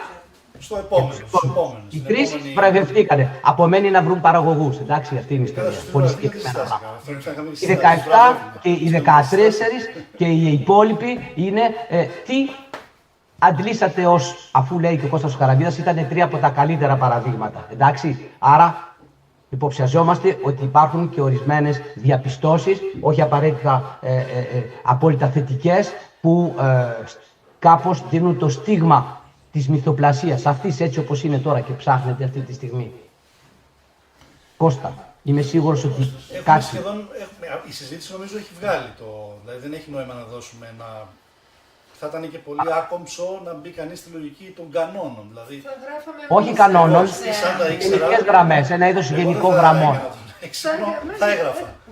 Εν πάση περιπτώσει, σίγουρα προέκυψε και από την κουβέντα, οπωσδήποτε μια τεχνική γνώση των πραγμάτων απαιτείται. Δηλαδή, αυτό φάνηκε σε πολλά σενάρια που είχαν καλές ιδέες, καλές αρχικές σκέψεις, αλλά δεν μπορούσαν να σταθούν ως στιβαρά σενάρια. Και γιατί ενδεχομένως τους έλειπε αυτό που λέει ο Γιάννης, αλλά και όχι μόνο. Δηλαδή, ακόμα και λογοτεχνικά έργα υψηλών προδιαγραφών που κάποιοι προσπάθησαν να τα μεταφέρουν αγνοώντας την γλώσσα της μεταφοράς, κάπου χαθήκαμε στη μετάφραση, γιατί είναι μετάφραση, έτσι, μετάφραση, μια λέξη δεν υπόθηκε, αλλά είναι μετάφραση. Αυτό που συζητάμε με τη μεγάλη γλώσσα. Νομίζω μια μεγαλύτερη εμπιστοσύνη στην απόρριψη πραγμάτων από τα βιβλία τους ή από τα βιβλία που, δηλαδή ένα πιο δυναμικό τρόπο του kill your darlings. Ακριβώς, και ένα πιο εμπνευσμένο στις προσθήκες ενδεχομένως ή στα ευρήματα που χρειάζονται. Εντάξει, από εκεί και πέρα, τι να πει κανείς, όποιος γράφει, προφανώς τον κινεί ένα όραμα, μια εμπιστοσύνη σε κάτι που θέλει να το εκφράσει. Τώρα, είναι μια δύσκολη γλώσσα, η γλώσσα του σεναρίου, αλλά που είναι μια γοητευτική παρά την τεχνικότητά της διαδικασία και αξίζει για τους συγγραφείς, γιατί υπάρχει πολύ μεγάλο κενό σε αυτό το πεδίο, επομένως πεδίων δόξης λαμπρών. Εγώ, αν μας ακούγαν τα παιδιά όλα τα 17, θα τους έδινα το εξής. Θα τους έλεγα μέσα από τη θεωρητική πλευρά και την εμπειρική μου διαδρομή, 55 χρόνια, 15 αρχίζω να δουλεύω σε αυτή τη δουλειά, είμαι 68, λοιπόν, πόσα χρόνια, τόσα. Λοιπόν, πρέπει να τους πω το εξής. Είναι πολύ σημαντικό να γνωρίζουμε το πλαίσιο που βρισκόμαστε. Δηλαδή, είμαστε στην Ελλάδα. Εάν θέλουν να γράψουν κάτι, τα παιδιά, τα 17 χρόνια αυτά, εάν θέλουν να γράψουν κάτι, να μην φοβόνται να γράψουν, διότι οι δημιουργικές λύσεις δεν είναι απαραίτητα ακριβές. Δηλαδή, αν ξέρουν να διαβάσουν, να γράψουν και δεν χρειάζεται να σκέφτονται «Μωρέ γαμώτο, δεν θα γίνει» κτλ. Μπορεί να γίνει στην Ελλάδα. Έχουν δίκιο να ξέρουν ότι δεν μπορεί να γίνει στην Ελλάδα. Πρέπει να ξέρετε ότι είμαστε πάγκος. Η Ελλάδα είναι πάγκος. Δεν είναι ούτε περίπτερο, ούτε βιοτεχνία έχει, ούτε εργαλείο έχει, ούτε βιομηχανία κινηματογράφου έχει. Πρέπει να ξέρουν τα παιδιά που ασχολούνται με αυτή τη δουλειά ότι η Ελλάδα είναι πάγκος. Δεν υπάρχουν, τα παιδιά είναι 4 κανάλια. Αυτά κάνουν Σύρια. Και τα κανάλια άμα πάνω από 70.000 το επεισόδιο που σήμερα 70.000, πρέπει να τα ξέρουν τα παιδιά αυτά.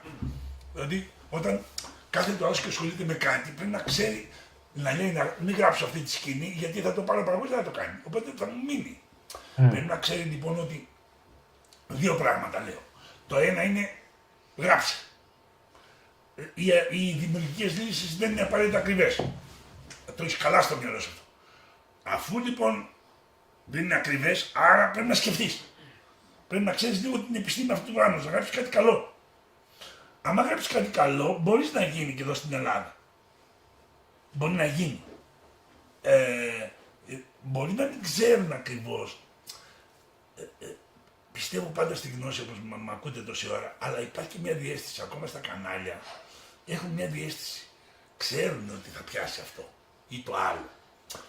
Πέφτουν και έξω, έτσι, πολλά από αυτά κατεβαίνουν, έτσι, πολλά. Αλλά και δεν έχουμε λεφτά στα κανάλια, παιδιά, δεν μπορείτε να φανταστείτε. Δηλαδή, πας πάρουμε ένα παράδειγμα τους ληστές. Έχουμε τώρα δικά μας πράγματα. Να πάρουμε τους ληστές, πάμε να το γυρίσουμε. Πότε το γυρίσουμε, πώς το γυρίσουμε. Κατά το εποχής είναι απαγορευμένο. Όχι. Κλεμμένο και σε δύο. Να πάρουμε παράδειγμα, πήρε βραβείο. Δηλαδή, πάμε ρε παιδιά να το φτιάξουμε. Θα κουβεντιάσω εγώ μαζί με το αυτό, θα πούμε 5 πράγματα, θα το φτιάξουμε κλπ. Ναι, αλλά πού το πάμε, σε κανάλι. Θα μου πει το κανάλι, ξέρεις τι, εκτός έδρας δεν μπορώ να δώσω λεφτά. Είναι πολύ ακριβό.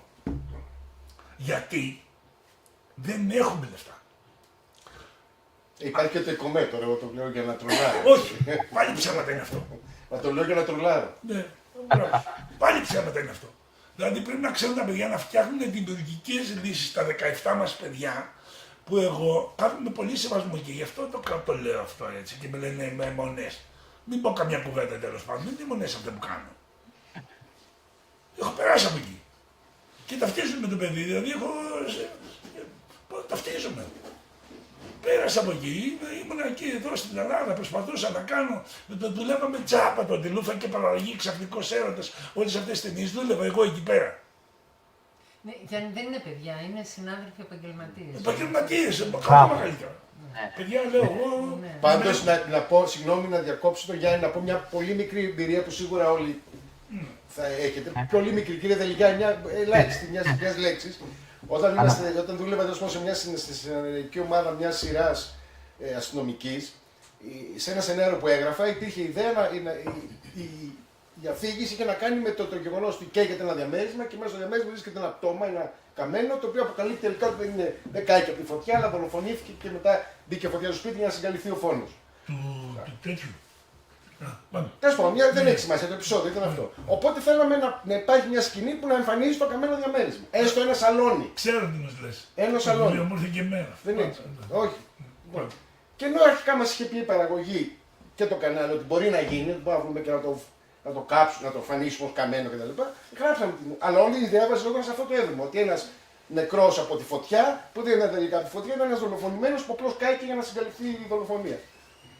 Και ενώ ξεκίνησε το τέλειο, τελικά προέκυψε ότι δεν μπορούσαν να το στηρίξουν παραγωγικά. Δεν στηρίζει. Και έτσι αλλάξαμε όλη τη σειρά. Όλο το επεισόδιο. Δηλαδή αλλάξαμε την αφήγηση. Γι' αυτό λέω ότι στην τηλεόραση, στην πραγματικότητα, δεν υπάρχει τέχνη με αυτή την έννοια. Δηλαδή, επειδή δεν μπορούσε η παραγωγή ή το κανάλι να στηρίξει μια σκηνή, τελειώταν το αντισυνταγματικό σενάριο. Ήταν μια ιστορία όμως, με αρχή, μέση, τέλος. Και επειδή δεν μπορούσε να φτιάξει παραγωγικά ένα μαύρο δωμάτιο καμένο, άλλαξε όλη την ιστορία. Μα για ποια τέχνη μιλάμε, πού είναι το όραμά μου. Δηλαδή, το όποιο όραμα, δεν λέω έτσι, σαν παράδειγμα.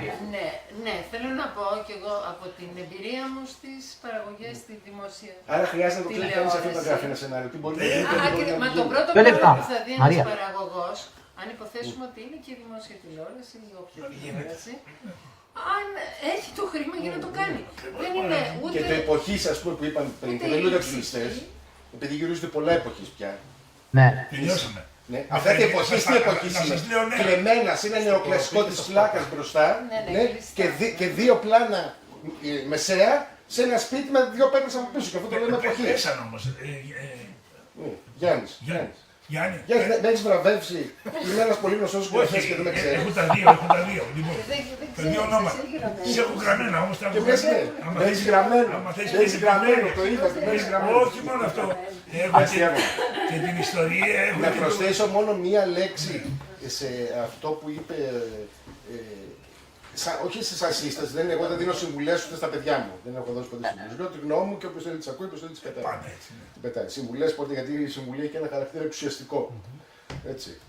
Κατά τη γνώμη μου, αλλά αυτό είναι μια άλλη συζήτηση. Ήθελα να πω το εξής, ότι όταν κάνει μια διασκευή ενός λογοτεχνικού κειμένου σε σενάριο, πέρα από το ίδιο το κείμενο, εγώ το έχω κάνει όταν έκανα στα κόμικ, αλλά είναι η ίδια διαδικασία. Κάναμε τον Ερωτόκτο για κόμικ. Κάναμε τα μυστικά του Βάλτου σε κόμικ. Κάναμε το Ζητιάνο του Καρκαβίτσα που είναι ένα αριστοτηματικό κείμενο σε κόμικ. Ότι όταν διασκευάσει ένα λογοτεχνικό κείμενο σε μια άλλη μορφή, σε μια άλλη γλώσσα, συμφωνώ απολύτως, πέρα από το ίδιο το κείμενο πρέπει να διαβάσει και πέριξ του κειμένου. Δηλαδή πρέπει να διαβάσει αναλύσεις, προσεγγίσεις του κειμένου για τον ίδιο τον συγγραφέα, για την εποχή. Έρευνα γενικότερη, πέρα από το ίδιο το κείμενο. Και νομίζω από μια μικρή εμπειρία που έχω, αλλά δεν είναι τελείως δειγματοληπτική, μπορεί να μην είναι αντιπροσωπευτική δηλαδή, ότι δεν το κάνω. Δηλαδή παίρνω από το κείμενο, διαβάζω το διήγημα, την νουβέλα, αυτό. Και μετά αυτό κάνω, γράφω σκηνή 1, την πρώτη παράγραφο σκηνή 1. Δεν γίνεται έτσι. Πρέπει να ξέρω όλο το πλαίσιο του κειμένου. Και αυτό δεν γίνεται. Αυτό θέλει μια έρευνα πέριξ του κειμένου. Εγώ σε αυτό που είπες. Και με κανόνες αναλυτικούς. Κανόνες ανάλυσης δηλαδή του κειμένου. Σκεφτόμουν, συγγνώμη Γιάννη, πολύ γρήγορα τι θα μπορούσαμε να δώσουμε tips. Κανένα tip. Αν το ήξερα θα έγραφα αλήθεια σενάρια. Όμως, σκεπτόμενοι την κατάθεση, τη συμμετοχή, τους ληστές του Γιάννη και του Γιώργου, σκεφτόμουν τι έρευνα, πέρα από το ότι είναι εμπνευσμένα κείμενα, τεχνικά σχεδόν άρτια, μας άρεσαν και όλα αυτά. Σκεφτόμουν τι έρευνα θέλει αυτό που φαίνεται ότι έχει γίνει. Τεράστιο, το βεβαιώνω. Το προσωπικό στοιχείο με την έρευνα, δηλαδή να μην φοβηθούμε να βάλουμε βίωμα το οποίο μπορεί να εξελιχθεί σε μυθοπλαστικό, χωρίς φόβο, με την αντιστοιχή έρευνα που εμένα μου έχει δώσει και ιδέες, ας πούμε, άλλες, και η παρατηρητικότητα μαζί με την έρευνα, το urbanism και όλο αυτό που λες, το αστικό τοπίο, το πιο μοντέρνο, που όμως πρέπει να είσαι πολύ παρατηρητικός με την έννοια κοινωνιολογική ματιά. Ναι. Ανθρωπολογική, κοινωνιολογική, μαζί με την έμπνευση. Οπότε η κάθε συμμετοχή για μένα μου έδωσε αυτό. Δηλαδή θα έλεγα ότι είναι σημαντικό να τα προσέχουμε αυτά.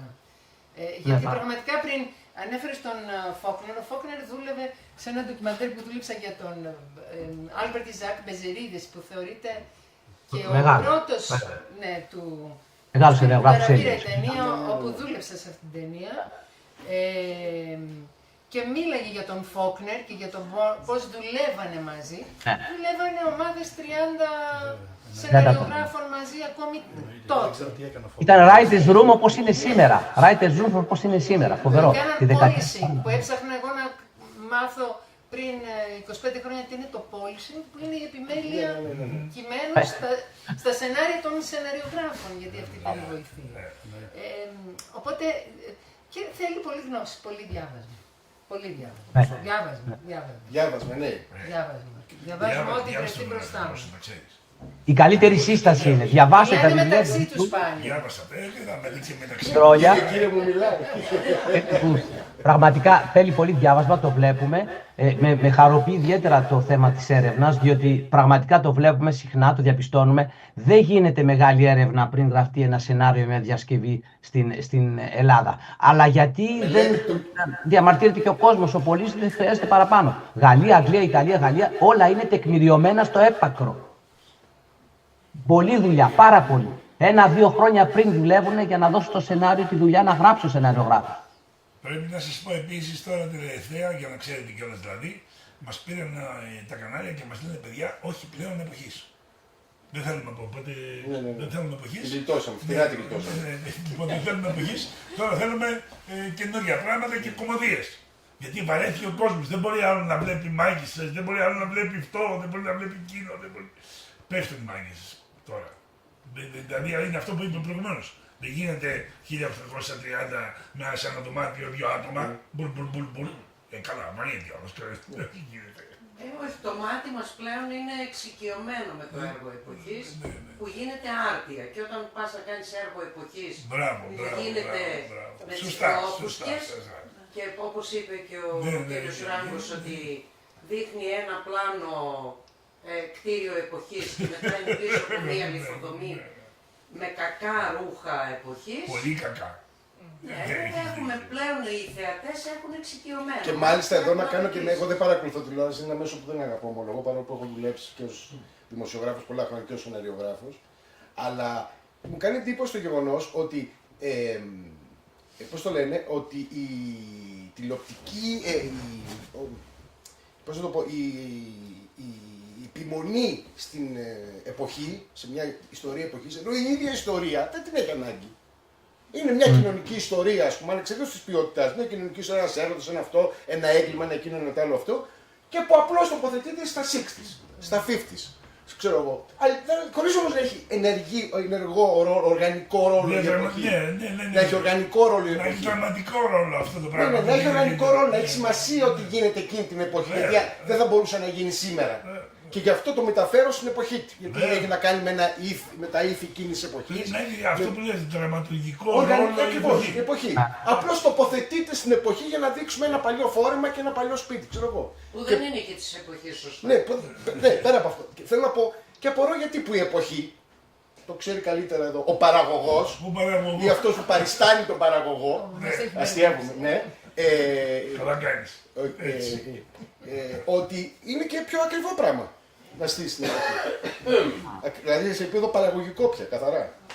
Ναι, και ένα άλλο θέμα εγώ που θέλω να πάρω είναι κάνουμε σειρές για να τις πουλήσουμε σε ποιον και πού. Στην πλατφόρμα, ναι. Μεταξύ μας, χώρια αγαπημένοι μου. ή να φύγουμε. Εντάξει, τώρα υπάρχει καραμέλα του Netflix. Όχι. Είναι πολύ ωραίο. Δεν ξέρω πώς ασχολούνται εδώ με αυτά τα πράγματα. Είναι πάρα πολύ ωραία η παρατήρηση και πρέπει να απαντηθεί κανονικά. Λοιπόν, οι πλατφόρμες είναι σούπερ μάρκετ. Σκλαβενίτης, Βασιλόπουλος κτλ. Αυτά είναι οι πλατφόρμες, οι μεγάλες. Αυτό είναι. Λοιπόν, τι κάνουν οι πλατφόρμες? Σου λένε τελικά εγώ προϊόντα θέλω. Αλλά όπως ξέρετε πολύ καλά, άμα πάμε στο Σκλαβενίτη και του πούμε να βάλουμε ένα προϊόν γιατί είναι και πολύ καλό, θα μου πει πώς θα μου δώσεις. Θα σε βάλω στο ράφι. Το ίδιο είναι και οι πλατφόρμες Netflix και όλα αυτά. Είναι πλατφόρμες. Λοιπόν, μην βλέπετε που πάνε κάποιες σειρές που τις παίρνουν, δεν τις αγοράζουν, τις δίνουν τζάμπα. Ναι, ακριβώς. Δεν τις αγοράζουνε. Δηλαδή αυτό που είπες προηγουμένως είναι πολύ σωστό. Λέει ο άλλος, θα φτιάξω κάτι και μπορεί να το στείλω και έξω. Όχι, φτιάξω το καλά για να πάει έξω. Πρέπει να έχει κάτι πολύ καλό για να πάει έξω. Θα πάει διαφορετικά, έχουν πάρει πολλά, δηλαδή το γνωστό του Μέγκα, δεν θα πω και περισσότερα, τζάμπα δόθηκε. Γιατί εγώ, σαν επιχειρηματίας, θέλω να φτιάξω το Μέγκα ξανά, να γίνει ξανά το Μέγκα το πρώτο. Και όταν λες κάτι, βλέπω Μέγκα. Θυμάστε τι λέγαμε κάποτε? Ωραίο έργο, Μέγκα.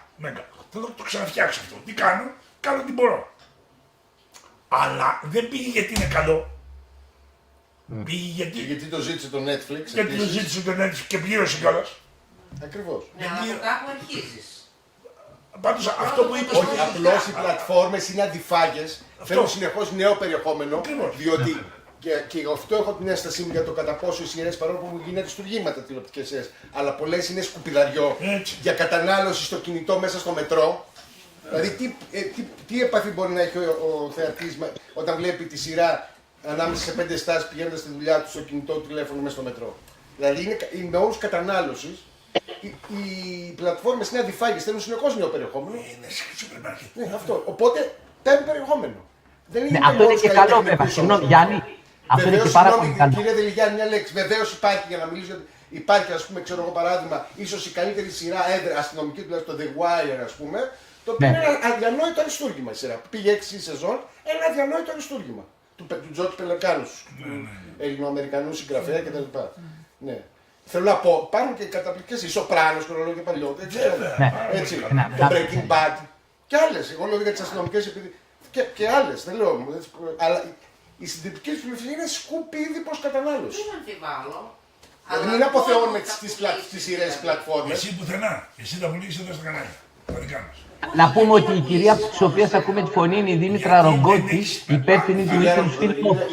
Την ξέρω. Είναι η πατριώτησά μου εδώ.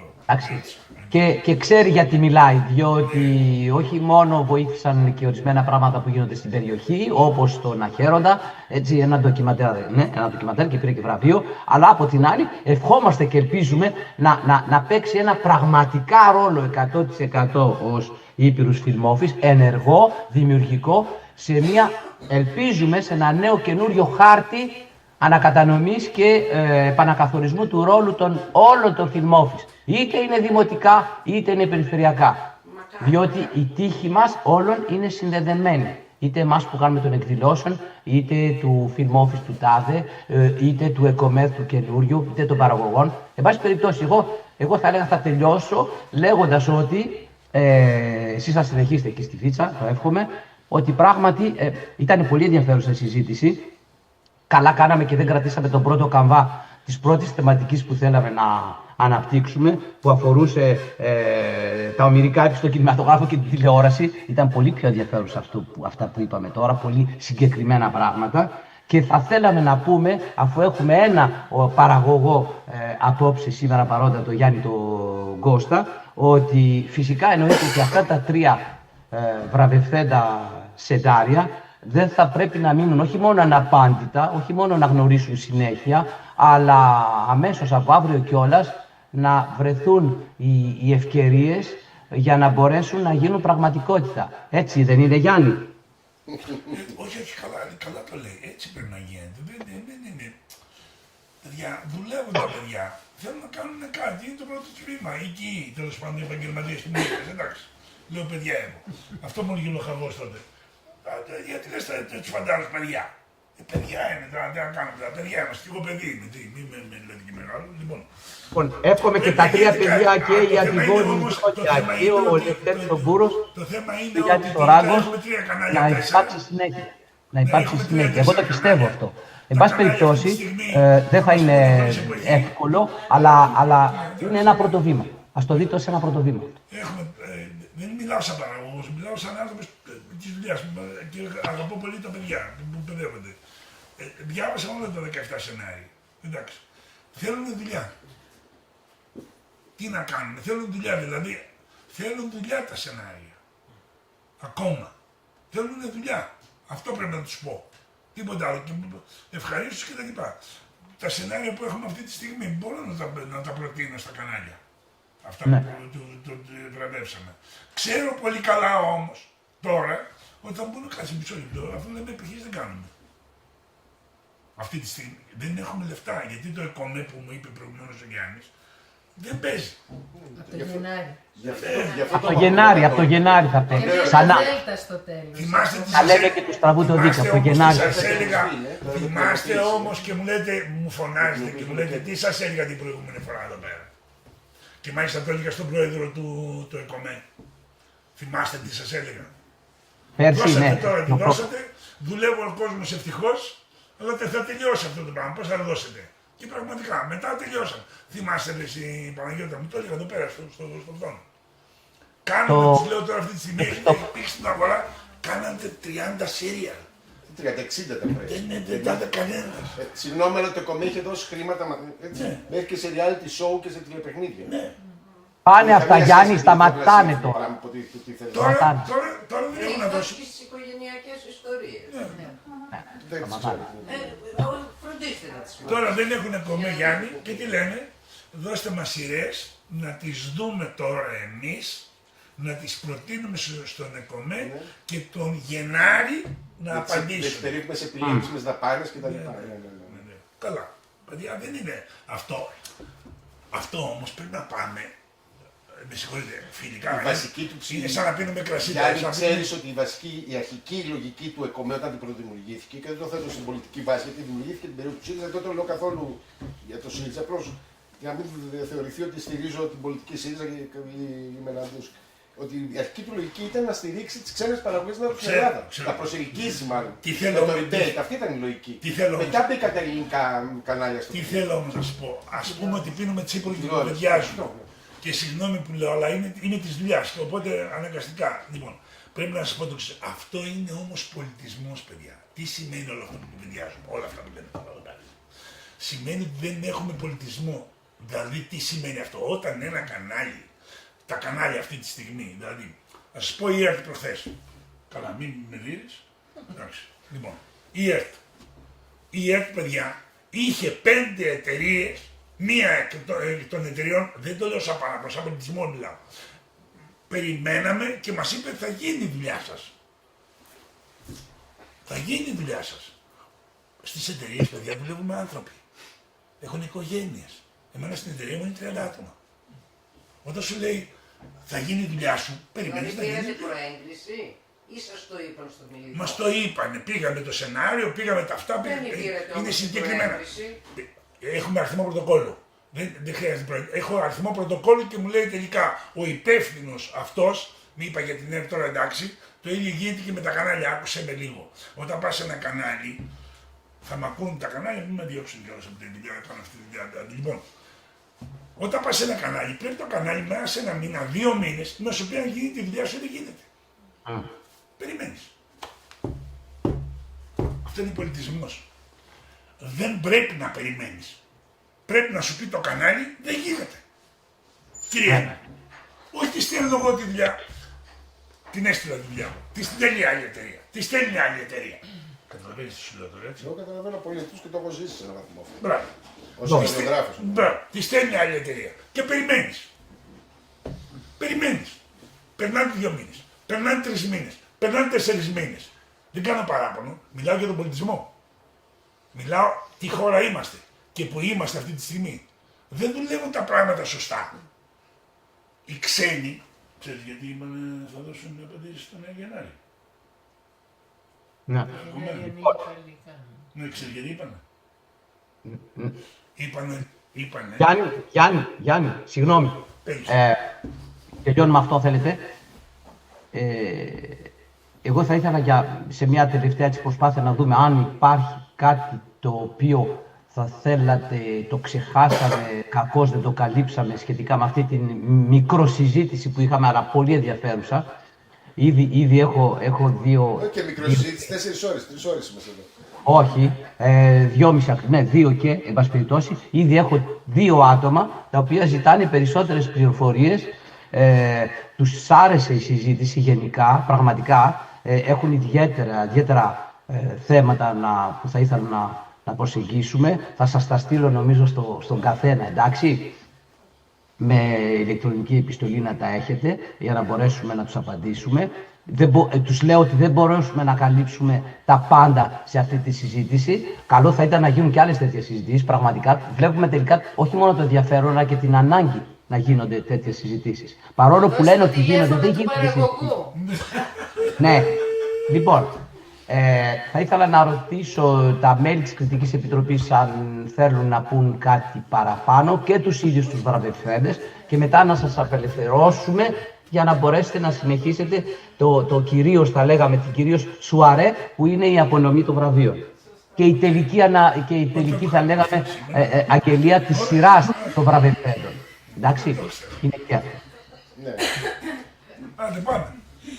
Όχι, λέει αν έχετε κάτι να συμπληρώσετε. Για να πιούμε και ένα κρασί, ρε παιδί. Όχι, Είμαστε έτσι. Είμαστε καλυμμένοι. Είμαστε. Είστε καλυμμένοι πλήρως? Ναι. Εντάξει. Λοιπόν, το Παρίσι από όπου βρίσκομαι σας ευχαριστεί ιδιαίτερα. Λοιπόν, πάρα πολύ ευχαριστούμε για αυτή την ωραία συζήτηση. Συγγνώμη για την μικρή καθυστέρηση, αλλά εντάξει είναι κομμάτι του παιχνιδιού. Αν συναντήσεις την Έμιλη κάπου, άστο Γιάννη. Πάρεις χαιρετίσματα. Παιδιά, ας το Γιάννη να λέει, Έμιλη στο Παρίσι με τη Μακρόν που παίζει μέσα είναι top. Λοιπόν, αν γυριστεί μια Έμιλη στην Αθήνα, θα σας πω, βγάζω το καπέλο. Εντάξει, πάει. Ευχαριστούμε πολύ. Ευχαριστούμε θερμά.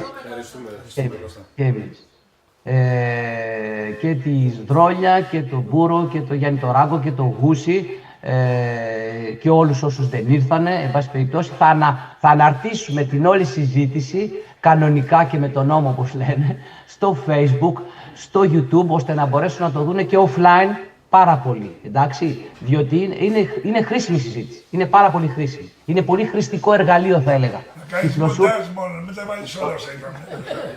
Κάνεις λίγο μοντάζ.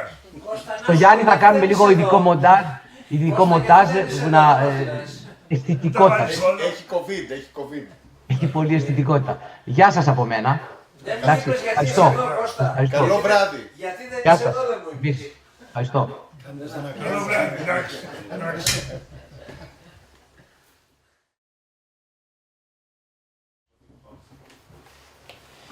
Λοιπόν, στο σκέλος της απονομής των σενάριων μας, τα οποία ως επέκεινα χώρα έχουμε τη χαρά να είναι ένα χρηματικό έπαθλο, αλλά και μία διαμονή, residency για τους σεναριογράφους που διακρίθηκαν στο διαγωνιστικό αυτό σκέλος. Θέλω για την πρώτη απονομή να καλέσω την κυρία Ρογκώτη, την υπεύθυνη του Film Office της Περιφέρειας Ηπείρου, να απονείμει το πρώτο βραβείο στον κύριο Γιάννη Ράγκο, με το σενάριο Ληστές και τον κύριο Γούση που δεν είναι εδώ, θα το παραλάβει ο κύριος Ράγκος. Και εύχομαι, από εκεί είμαστε, και εύχομαι να υλοποιηθεί δύσκολη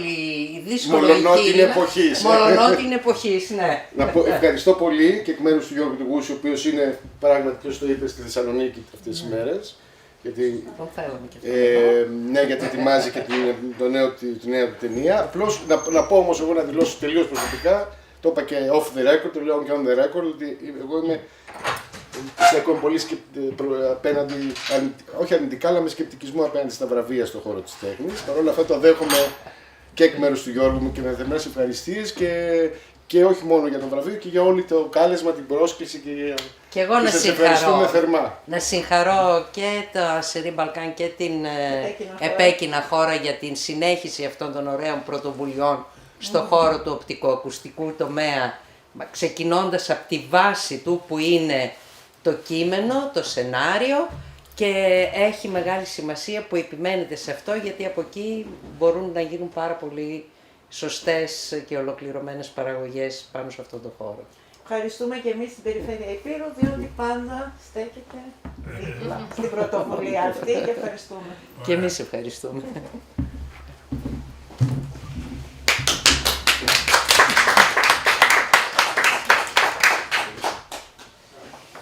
Να καλέσω τη Μαρία την Κουφοπούλου ως μέλος της Κριτικής Επιτροπής να δώσει το δεύτερο βραβείο μας στο Λευτέρη Μπούρο και στο Τρίφτερ.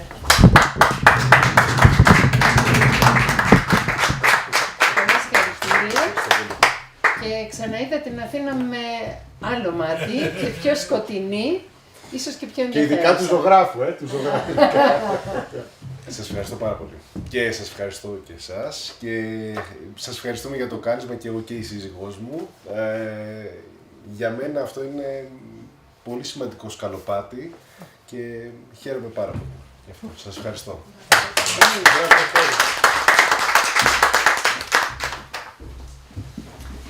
Κώστα Καραβίδα, ως μέλος της Κριτικής Επιτροπής, το τρίτο βραβείο στην Αντιγόνη Σμπρόλια και το Βυθό.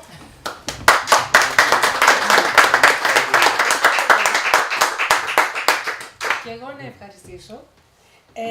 Όσο και αν είπαμε ότι η ψυχή είναι το σενάριο, όσο και εν αρχή είναι ο λόγος, αν το σενάριο δεν βγει από το σιρτάρι ή από το φορμά ή από τον υπολογιστή και δεν γίνει πράξη, παραμένει κάτι άψυχο. Γι' αυτό εύχομαι σε όλους να μπορέσει να φύγει και να γίνει, να ενσαρκωθούν οι ήρωες. Αυτό. Ευχαριστούμε πάρα πολύ.